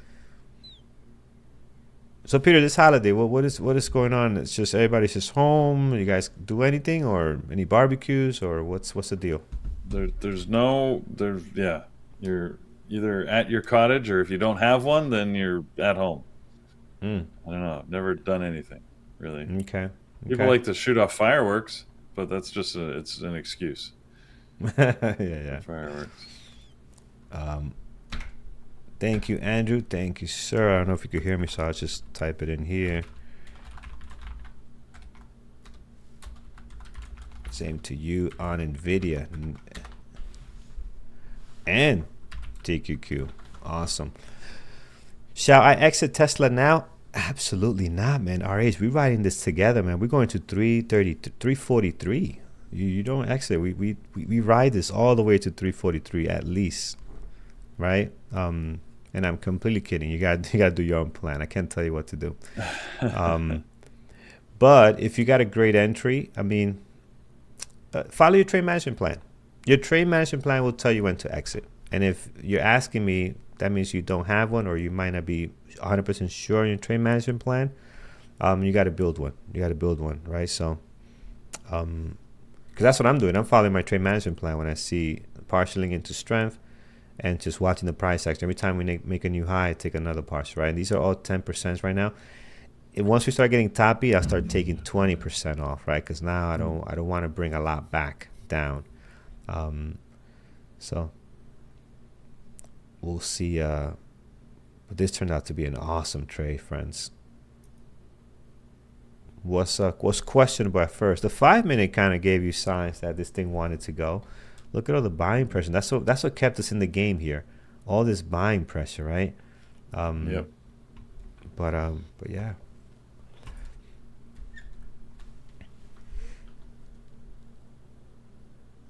The name of this Tesla strategy, VWAP breakout. It's an ugly one, I know, Keith, if that's what you want to say. But it's a VWAP breakout. It's not the cleanest. We've done beautiful stuff on VWAP breakout. But here's the breakout, right? We had the breakout. Here's the confirmation pullback candle that we want to see. And then here's the strength candle on the way up. Hit the button there. And then it usually looks nicer. But since we didn't get no continuation, look how bad it looks, right? But it's the same strategy that we normally trade. It's just, yes, you're right. It does look pretty crappy. But that was the thought process behind the entry on this one. If anything, you guys should take should take some lessons out of Carlos's calmness through this trade. He knew where he was going to stop, right? Mm-hmm. Original Yep. stop, you said it was around 335, and then when you saw it sort of hitting these levels, you said, all right, well, 335.50 is probably a level where if it actually breaks and holds below that, you would get out. And that makes a lot of sense to me, right? Because just look at the price action, right? You sort of modified your plan based on what you were seeing, but didn't let it worry you. Like, you were in the red for most of this. Your entry, like you said, wasn't the greatest. You were trying to get filled a little lower, but you got a sort of the worst possible fill almost. But you stuck to your plan and just said, look, it's either going to work or it doesn't. And that's, it's easier said than done. It's actually hard to maintain that calm and discipline. And of course, now you can look at it and say, oh, brilliant trade, looks awesome. But, like you said, Carlos, it was exhausting through that period, right? Like, it was it was work. You didn't have to do anything. It was work. It was mental work. I agree. It was work because we got to watch it like a hawk, right? Because I have mental stops. Mm-hmm. And I thought, when I was like, okay, guys, it made us wait. I was ready to say it made us wait an hour. And when I looked down, I was like, no, that was only 20 minutes. This felt like an 20 hour. Minutes. Like, literally felt like an hour. So I'm like, I remember saying that. I was right here, like, oh, man, they made us wait. And I'm like, that's only 20 minutes. Oh, man, we're spoiled. But yeah, it was a lot of work. And it holds up your bandwidth, right? Because you got to look at it. You can't really focus on anything else. I mean, you could try to, but it's not the same. Not the same when you have a trade like that back and forth, back and forth.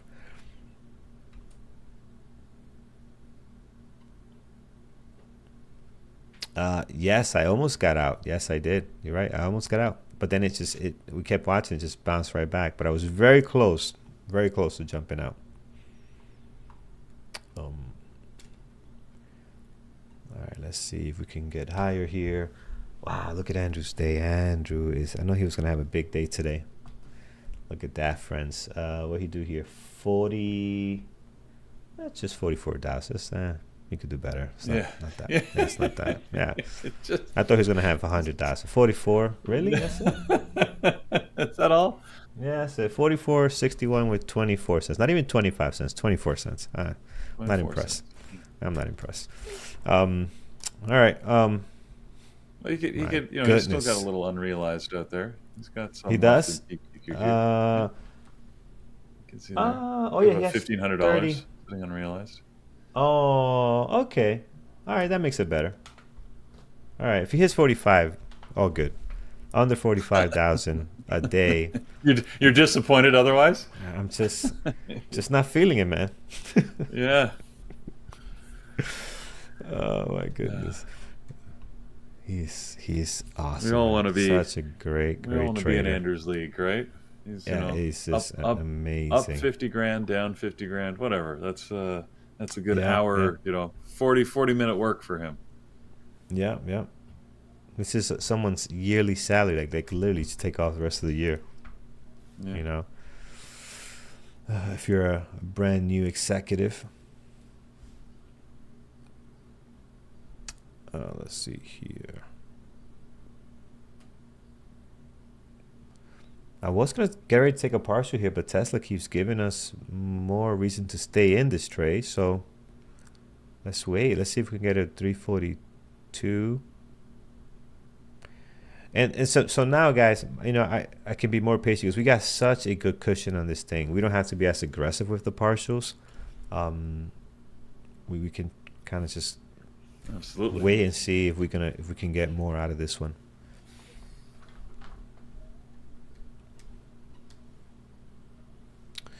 Let's see.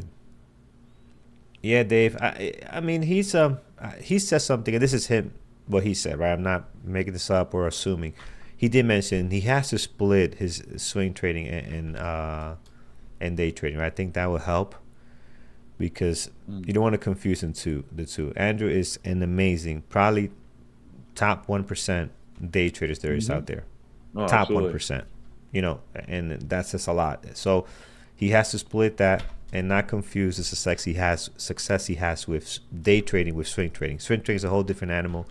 And you can't take the same amount of risk you take with swing trading because it can burn you big time, right? So took another partial here at 342, and we'll see. It's still 10%. I mean, there's no need to take 20 because we just keep going higher. So I want to take as little as possible so more shares go up, right? Brian's I'm on the top 1%. He maybe is. I know Andrew is profitability wise. He definitely is as a single trader. Right? Firm's a whole different animal when it comes to firms, but as a retail trader, man, he is just incredible. But yeah, so it'll be a good idea. Split the two. Look at that, 700. So 700 left for him to cover. It's not bad. Not bad. All right, Tesla keeps giving us what we need here. Beautiful. POTR, long, QBT, ooh, ugly. RDDT. I like this stock. I don't know why. I like this stock. I don't trade it, but I do like this ticker. I'm impressed on how they make money.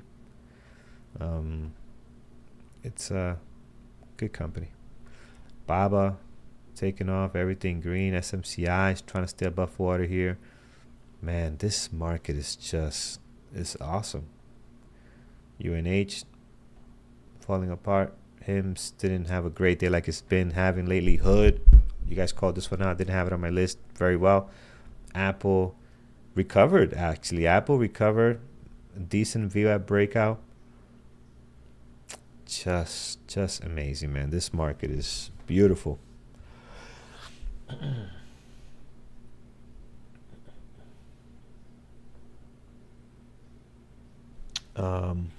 Friends, how you guys doing out there? What's going on? Who's traded Tesla? Who's still in it? Or what else did you trade? Where's Avi? Avi's trading live every morning with her P Capital boot camp. Every morning he's trading live with those guys. So, right, Peter? I think that's what he's doing now. Yeah, absolutely. So, he's also trading with us. So yeah. Well, and at least at 11. No, he's not. He's not in YouTube. No, not anymore. No. Not on YouTube. So let's see here. Aviation animal, man. He had a trade last week. I think it's 140,000, and on an options trade. Like, what? Incredible. Yeah. He trades. He does trade big bucks. Yeah. Yep. Amanda, SMCI, Webull, Nvidia, Rigetti, Amazon. You traded all of these today? Amanda's not playing games. She's shooting everything moving. Wow. Pew pew pew pew pew. Yeah. It's like the Nintendo Ducks when they come up. Tuk, tuk, tuk, tuk. That was a fun game. The little gun. Good. 2 calls out with 15% profit. 15%? That is nice. Duck hunts. I have not taken a trade yet. Nope. Still watching. Yeah. Duck hunt is the Look at game. AMD. It's very ugly this morning. Just AMD. Yes, messy. Unlike Nvidia, actually, was much better, right? Good directional movement. Just went green a little few minutes ago, holding it nicely. Yep. Is Andrew still in this one? He should be. I mean, there's no reason for him to get out. I think he got all out, actually. It didn't look like he was holding any.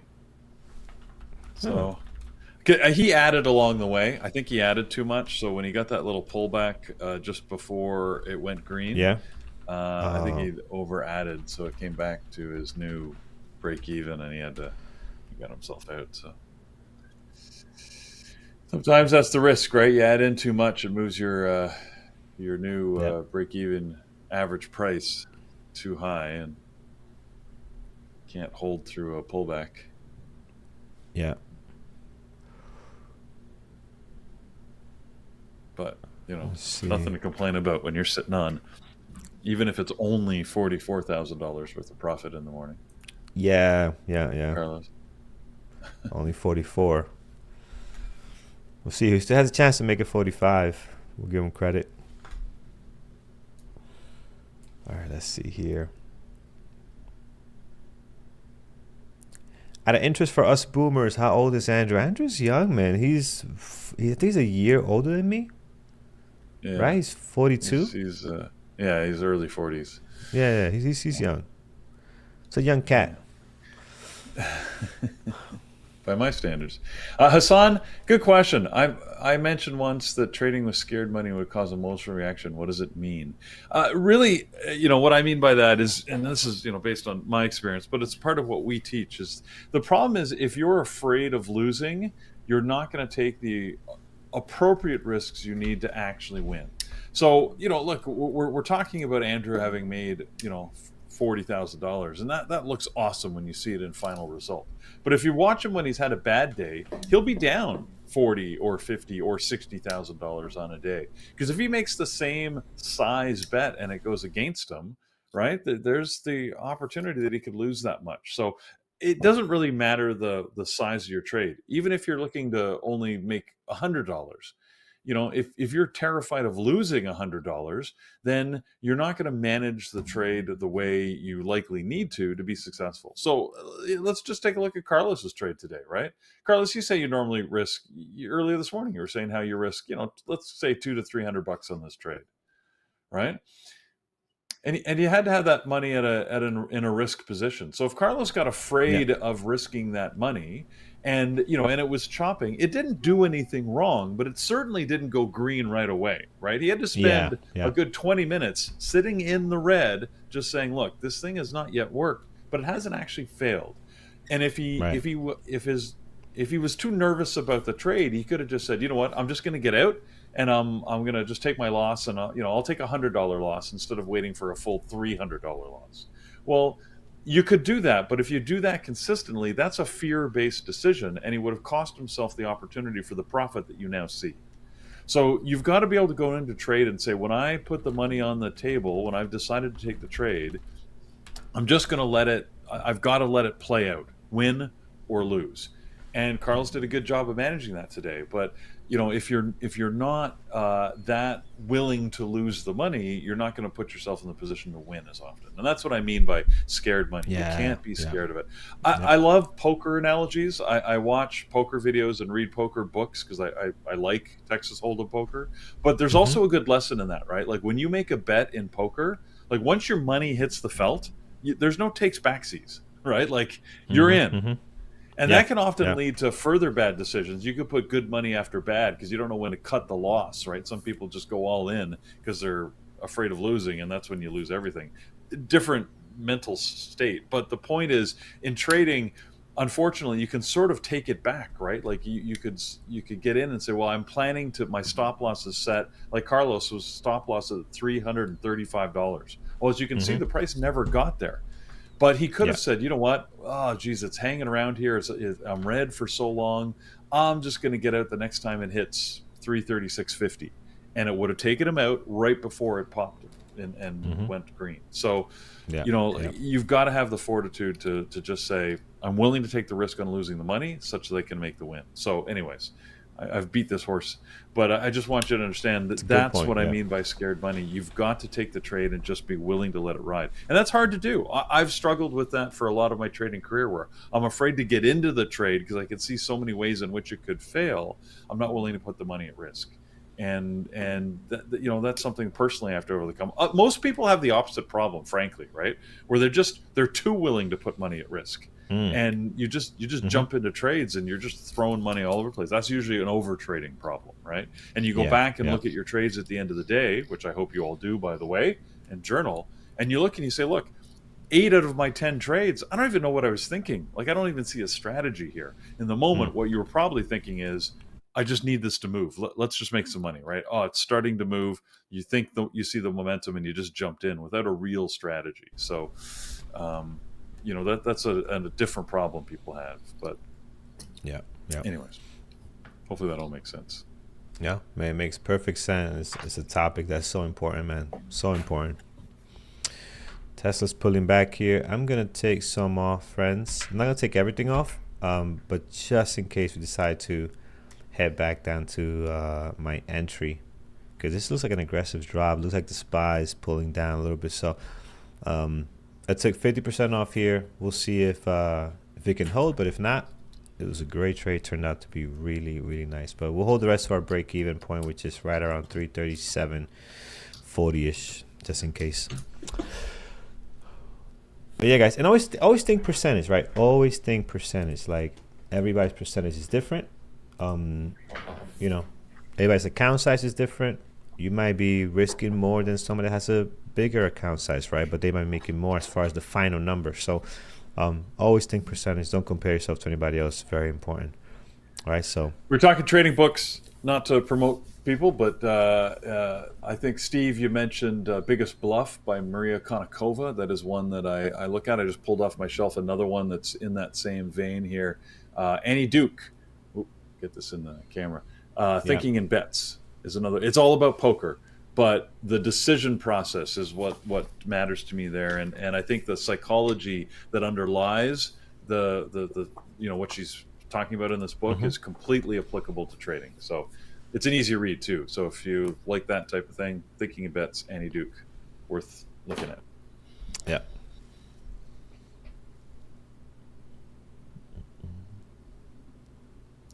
Joe Hand is asking about risk percentage. It depends who you're asking. I'll answer for myself. I use a hotkey now. What I do is I select on a chart where my stop loss is, and I have a fixed risk perspective. So for me, that means whether my fixed risk, for instance, if it's $200, when I click on that, here's where my loss is. When then I hit the buy or the short button, whichever direction I'm going, it'll automatically calculate how many shares I can take such that should my loss get hit, it would be $200. So my risk percentage is not a percentage of my account size. It's fixed. It's $200 period, full stop, on every single trade, which means depending on the spread and the stock price and how far I am away from that stop area, I get a different number of shares on every trade. But that's how I manage my risk, is based on that fixed level. I know I'm always risking $200. And to me, that's good, because that means I can trade a $10 stock, or I can trade a $1,000 stock. That allows me to calculate that same level of risk on every single trade. So I know that, if I'm getting into something that happens to move faster, or I have to take a farther away stop, I'm not going to be in a position where suddenly I'm losing a lot more on that than I would on something that's moving slower. So. Yep. Carlos does it more, he does it in his head, which is actually not a bad way to do it, because it forces you to be very aware of your trade, right? So, but yes, yeah. But he takes that. So more I look at the stop. price, and for example, like let's say I want to risk 200, right? We'll keep that number 200. Then I know, okay, I got to take a certain amount of shares, right? So I do a small calculation. It's never exactly 200. It could be a little bit more, a little bit less. But given that I'm always thinking long term, right? It'll all kind of average out a little bit. Starting out, I think the way Peter does it is much better, because you don't have a lot of experience yet when it comes to doing this on your head. So having a set risk and knowing how much to risk is very important. So I think you should do it that way at first, and then as you get better, you can tweak it the way you see best fit. But having the set risk at first is critical. Because I did buying power when I first started out. I wanted to make a lot of money off the gates. I did buying power. I'd be like, I want to buy $50,000 of this and that. The shares were all over the place. The amount I was risking was drastically different from trade to trade. You can't trade like that. Not starting out. It's too random. You could have a great trade and make very little money because how much you got, and then you could have a really bad trade and lose a ton of money, right? So it just doesn't average out. So your winners don't take care of your losers, and you cannot have that in trading, right? You gotta have that set. You have a great webinar on this on position sizing. I think it's available in Trading Terminal Academy. Click on there. You go over all the different trade positions sizing. It's actually sizing. Yeah. I talk about 5 different ways you can sort of manage your trade size, and I think it's picking the right share size for you is, I think, the aim of it. But because there's different methods to calculate, and I go through, because there's some popular ones that I don't advocate, and then there's others that we do talk about. So, but at least I show you what are the pros and cons, because there's a reason why people use different strategies, and so worth checking out. Chill Vlog, you're asking, I'll answer as well, and thank you for those that are helping each other out there in the comments. That's always good. But, I don't have a trade yet this morning either, so I think it's good patience, as long as you haven't overlooked opportunities based on your strategy. So, one thing I always advocate is document all decisions you make when you trade, including the decisions not to make a trade, because you can best evaluate, am I making the right decisions if you've got that full set. We tend to document the decisions we do make, right? When you take a trade, that's easy because now you've got a trade history. But I honestly believe you should equally document the decisions you make where it keeps you out of a trade, because you may learn from that. You may say, maybe you're costing yourself opportunity. Maybe there are trades you should be getting into. So, to get the full picture, but there's nothing wrong with not trading to this point if you have not seen the right conditions for the trade strategy that you're looking to execute. 100%. What is Brian looking at? SPY, just overall market. I can't hear. How's Brian doing today? Did he take any trades, Peter? I'm not sure if you were to listen to taken a earlier. few. Yeah. He's his usual. He's taken a couple little scalp trades. I know he took Nvidia for the break of high of day through green. So he did a quick options trade on that. I haven't actually heard a lot of his other trades. It was sort of overshadowed by what Andrew was doing. So. Gotcha. I see another question in here. John Titus Ford. I'm not sure if that's, I'll assume that's 3 different names all run together. I am looking for Mountain Pass setup. And I was actually watching Hood, for example, a little bit earlier. So, Carlos, maybe you could put a 1-minute chart of Hood on the screen for me. Let me explain what I'm looking for. So when I look for a mountain pass, what I'm looking for is I need a strong move to a high or low of day. In this case, it's a high of day on Hood.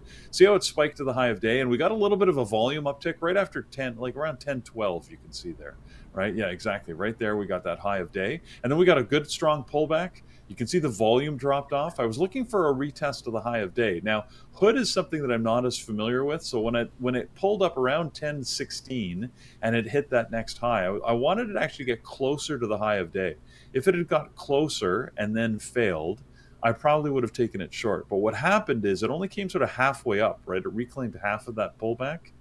And then I wasn't confident, is it going to continue higher or is it going to go lower at that point? So for me, it didn't meet enough of my conditions for me to take a short trade because, again, it didn't retest at a high enough level.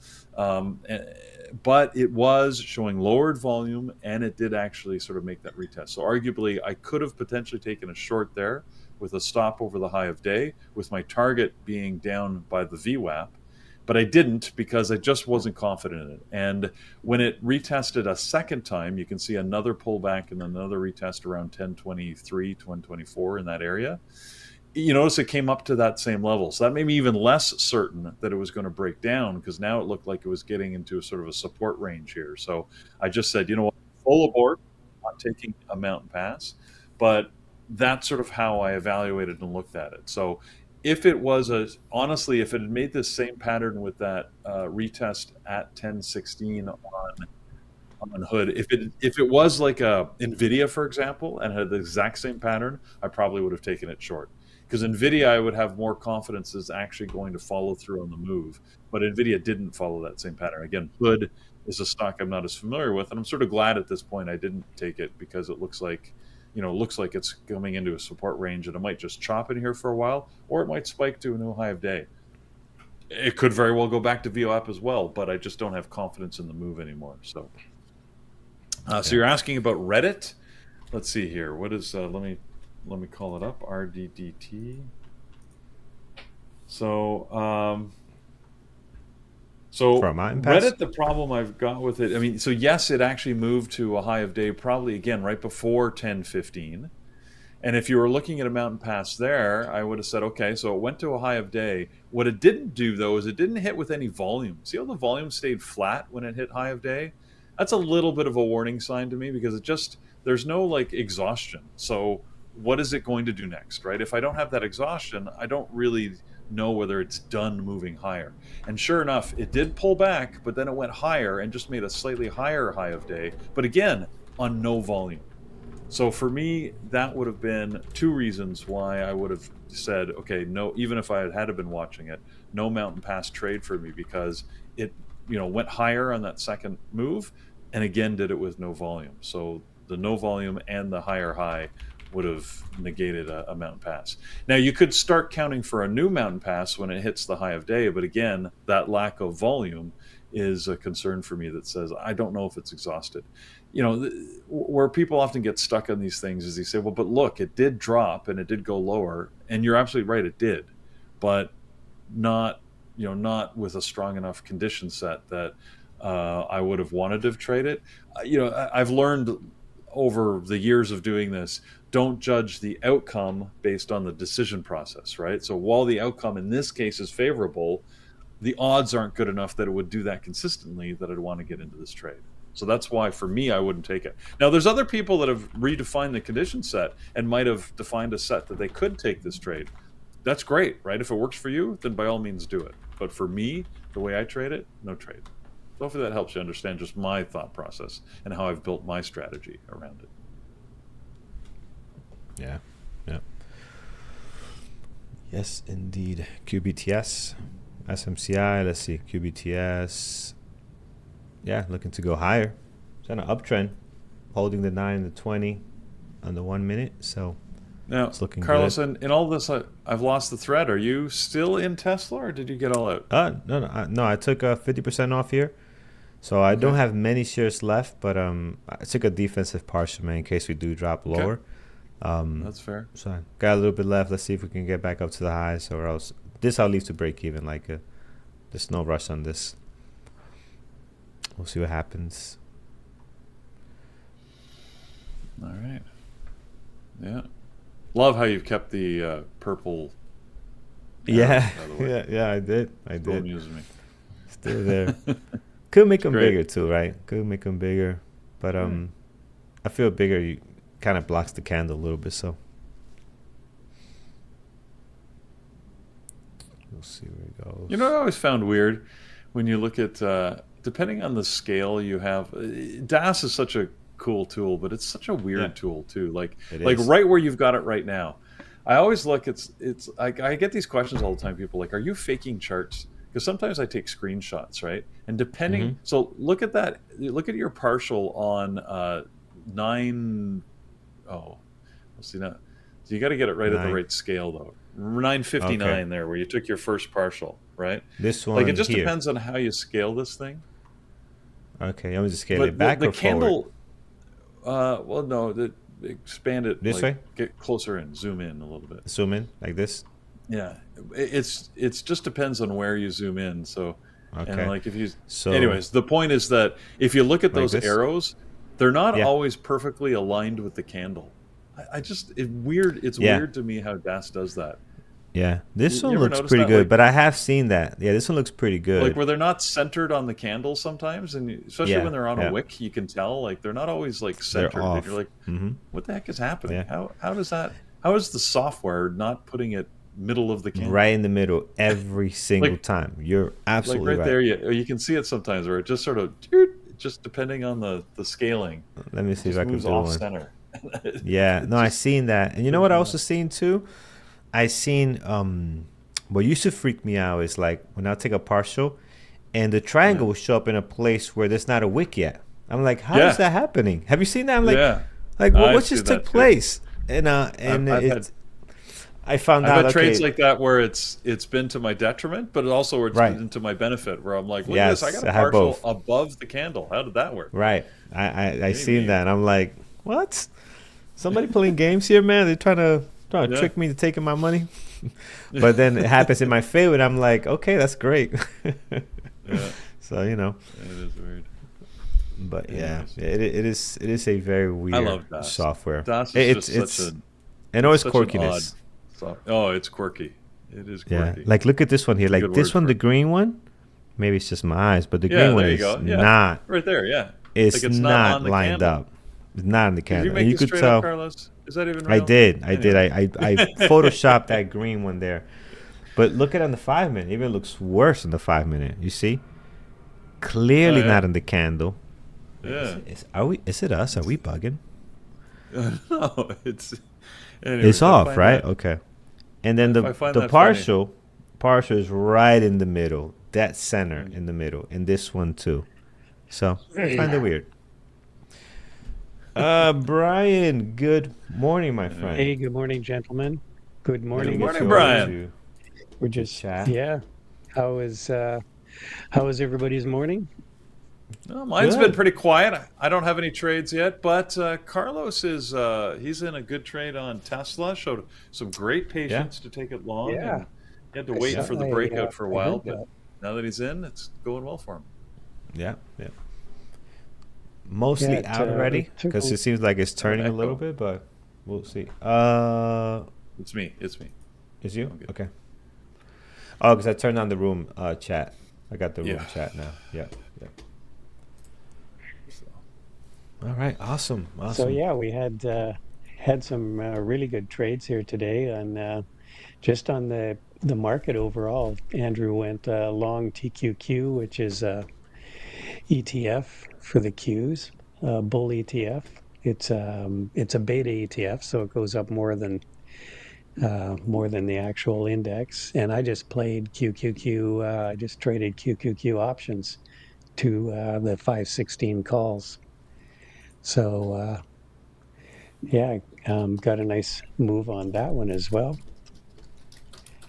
And nice. So that was the better trades. I know I looked at CRWV, Coreweave at the open, but it was just the spread was really bad and it was jumping all over the place. It's not the kind of price action I want to trade. the Qs or the SPY were just a really nice clean move, especially with the options. So yeah, TQQ and SQQ, as long as you don't, you got to be careful with them. You don't want to hold them if they're moving against you, that's for sure. But you can get a nice, certainly get a nice move on them when if you're trading them, day trading them, or if the market's moving in your direction overall. Yep. So kind of settling into a bit of a trading range here. Yeah, it's gotten quiet fairly quickly this morning. Interesting that we moved up off the open when we were talking about pre-market. Of course, everything was red, but can't judge the direction based on that. Yeah, I mean, I kind of predicted what this would happen. If you caught my swing trade video on the weekend, I basically said, look, I didn't really think that the U.S. debt had much to do with the value of equities, but I did think we were going to gap down in the open, and the only thing I got wrong was I kind of thought we were gonna get a bit of selling and then maybe some bottoming action before the markets just turned and burned higher. But we basically just we didn't get that drop. We just burned higher out of the gate as soon as the market opened. So I got that part of it wrong, but I didn't get but I kind of thought we would be we'd end up with a strong market. Look at the pop we're getting here back on Nvidia. Qs are back near high of day right now.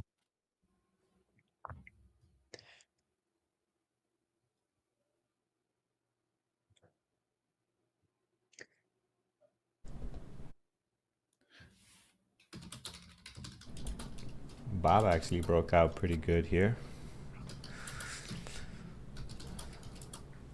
Nice breakout above VWAP. Which stock? Baba. I had it on my list today, but didn't. Oh yeah. Didn't look. I had a good breakout above VWAP here.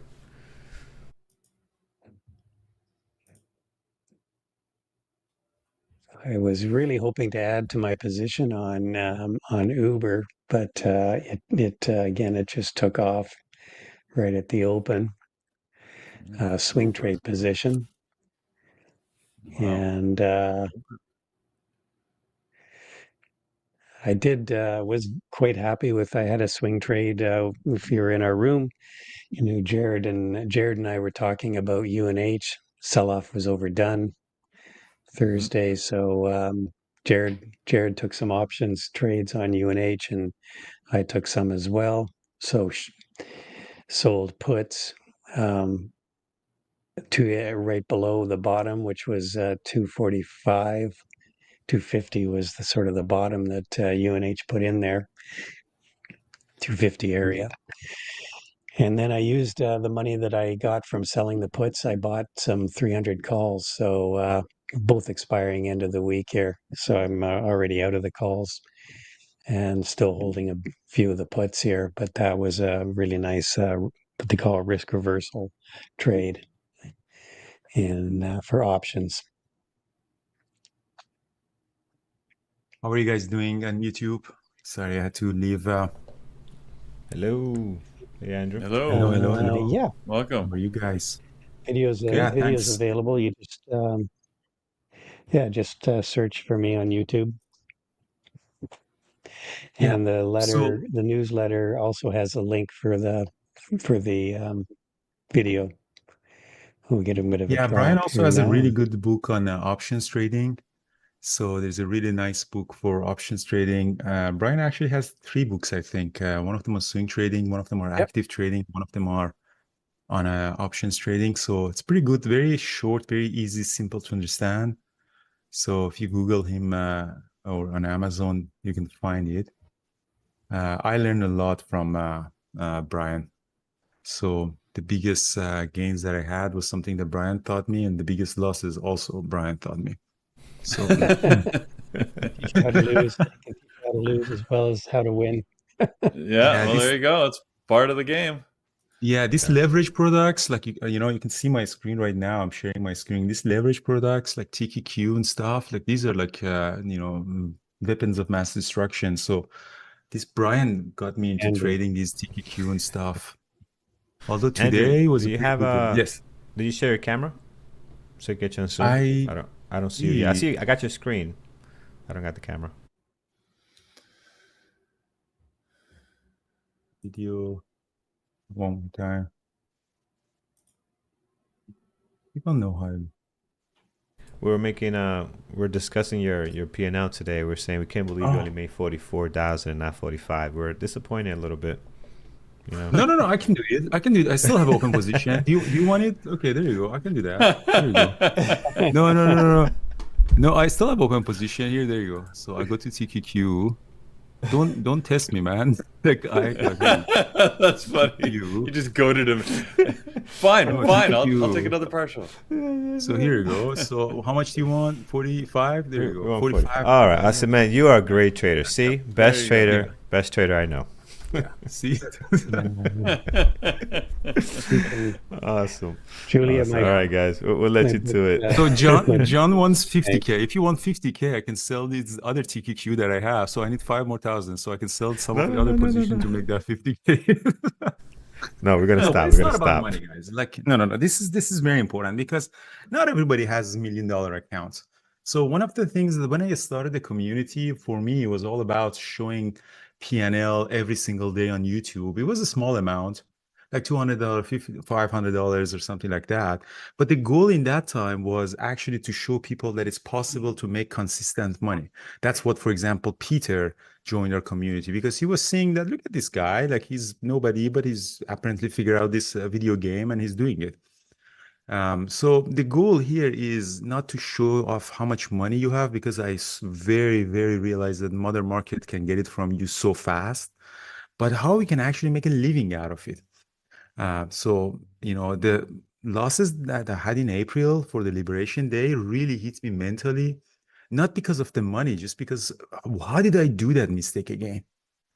And how fast it can go. Just one, you get stuck into one of these black swan events and you can lose it all. So for our community, it's all about just showing you good trading, good risk management, good, mental resilience, the psychology of trading and this kind of things. And I have been falling into this trap of just showing off, look how much money I have, blah, blah, blah, blah, blah, blah. I have done it. Sometimes I have to show, big numbers to encourage and inspire people, but really it's not about how much money you made because people have different goals, different accounts. So some question in the YouTube is that could you talk about your TQQ entry? Yes, absolutely. Let's go through TQQ. So TQQ, well, market obviously opened a gap down, but as you see here, guys, you can see it on my chart. Let me also bring the Epic pen here. Where's my pen? Oh, here. So market opened very strong, a very nice 1 minute open range breakout that it had. And then after did a very nice consolidation. So I went long here for essentially an ABCD pattern with the hope that I can get actually a 5 minute open range breakup. And that exactly happened on a 5 minute as well. So you see, very nice 5 minute open range breakup. I partialed at around, 1 or 2 hour, but I saw that the market is overall very strong. I added, and as you see, continued went higher. Same trade happened on Nvidia as well. Although Qs and Nvidia are very close, Nvidia is a big component of the QQQ. But when I added on Nvidia, I didn't really hold, for my break even. So I got out, but as you see, eventually did the red to green move. Also, the sentiment was very important. Like I knew that the market is gonna be very strong because it really didn't sell off in the pre-market.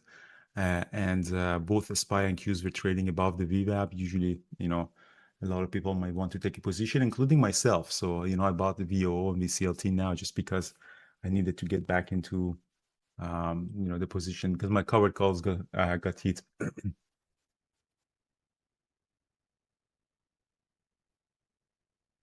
Any other question?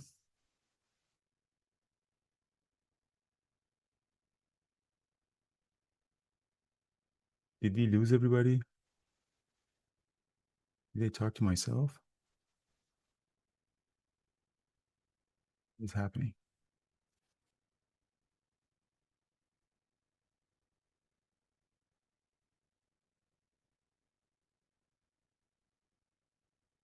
Oh, okay. Because I can't hear. To I cannot be hear anybody else. Oh, that was. seem to be stuck in a bit of a range here on the Qs and SPY. Sick right now. Hmm. Ooh.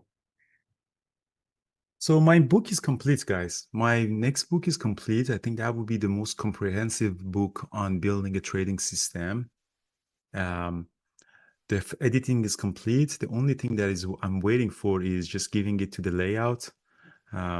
So to do the PDF layout and everything. So as soon as it's ready, we're gonna publish it. So, and I really, think it's probably my best trade, my best book that I've ever written with Crede.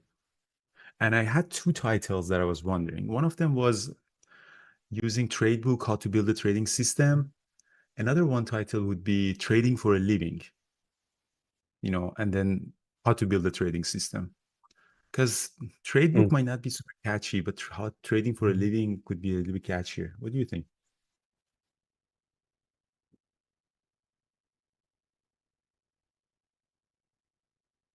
But it's all about how to build a system, all the decision makings.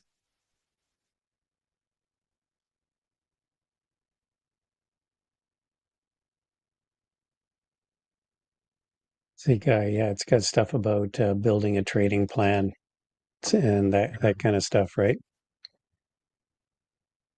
Yeah, it's about the market exposure. Like Tradebook might be like Mike Bellafiore has a book called The Playbook, which is kind of similar. But trading for a living is more like general. It's close to the first one, but also if you want to be book successful, it has to have a little bit of a catchy title that stays, because the books also have a half-life. But like Trading for a Living actually is a book by Dr. Alexander Elder, and I looked into that, and there is no copyright on the title of the books, so it's okay if I use another one. Oh, I like that. Trading for a Living, a trade system, Sean. I like that actually. Yeah, this is nice. Yeah.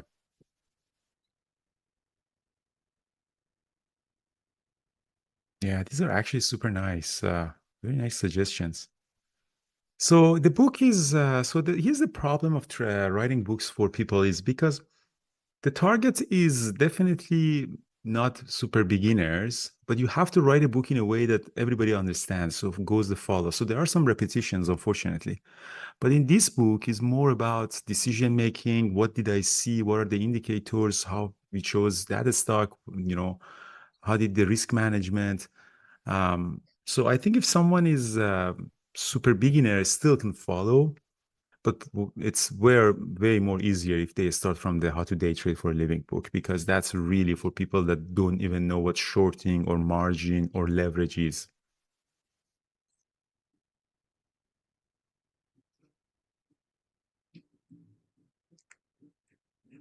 So that would be nice, and yeah, it's ready. So it's just because I self-published this book, we send it to a person who does very nice layout formatting, and then we publish it through Amazon. Yeah, no crying in the casino. Actually, I put President Trump in the book because some of the after Liberation Day, because I was talking about how nature of the market has changed. So I did a couple of screenshots of President and how it can impact the market without really technical fundamentals. It's just garbage. When the policy changes or a powerful politician, to make an announcement, how the market can change and how risk management is so important and everything. So I think I was lucky that the book wasn't ready until Liberation Day, because it's a very good example. Because all the books are traditionally for either fundamental trading or technical trading, but we have a new phenomena of social trading, social media trading, like presidents or Reddit or, this GME short squeeze or YouTube and that kind of thing. And there's no book on that. So somebody has to talk about that. So that was, Yeah, good idea. That's a great, I love that title. So, no crying in the casino. in the casino. It's a good attitude. Actually, I like that tweet. I love that tweet from president. Yeah. Like, when it goes up, nobody has anything. Like when it pulls back 10%, everybody's crying. I love that, including myself. I cried a lot. So Jose is asking about my trade on Nvidia.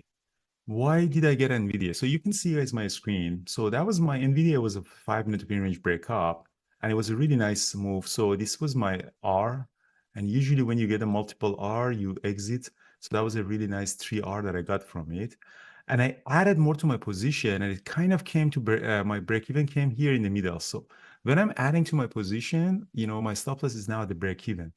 And it didn't really came quite to my break-even point, but I didn't have a lot of position here left on it.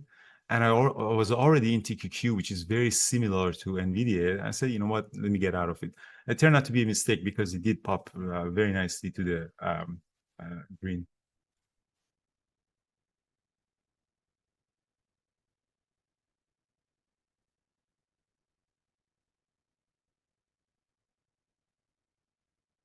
Well, I don't see anything else I really want to trade.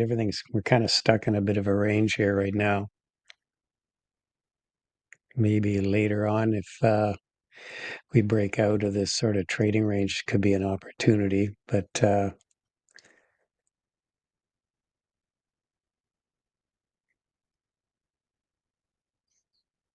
yeah, like I said, right now, last 40 minutes or so, we really have really kind of gotten stuck in a bit of a range here. So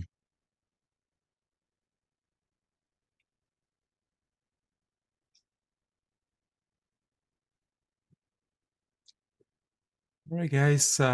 So it's 11 a.m. For those of you who want to learn options day trading, especially scalping, Avi is having the webinar room for all the elite members.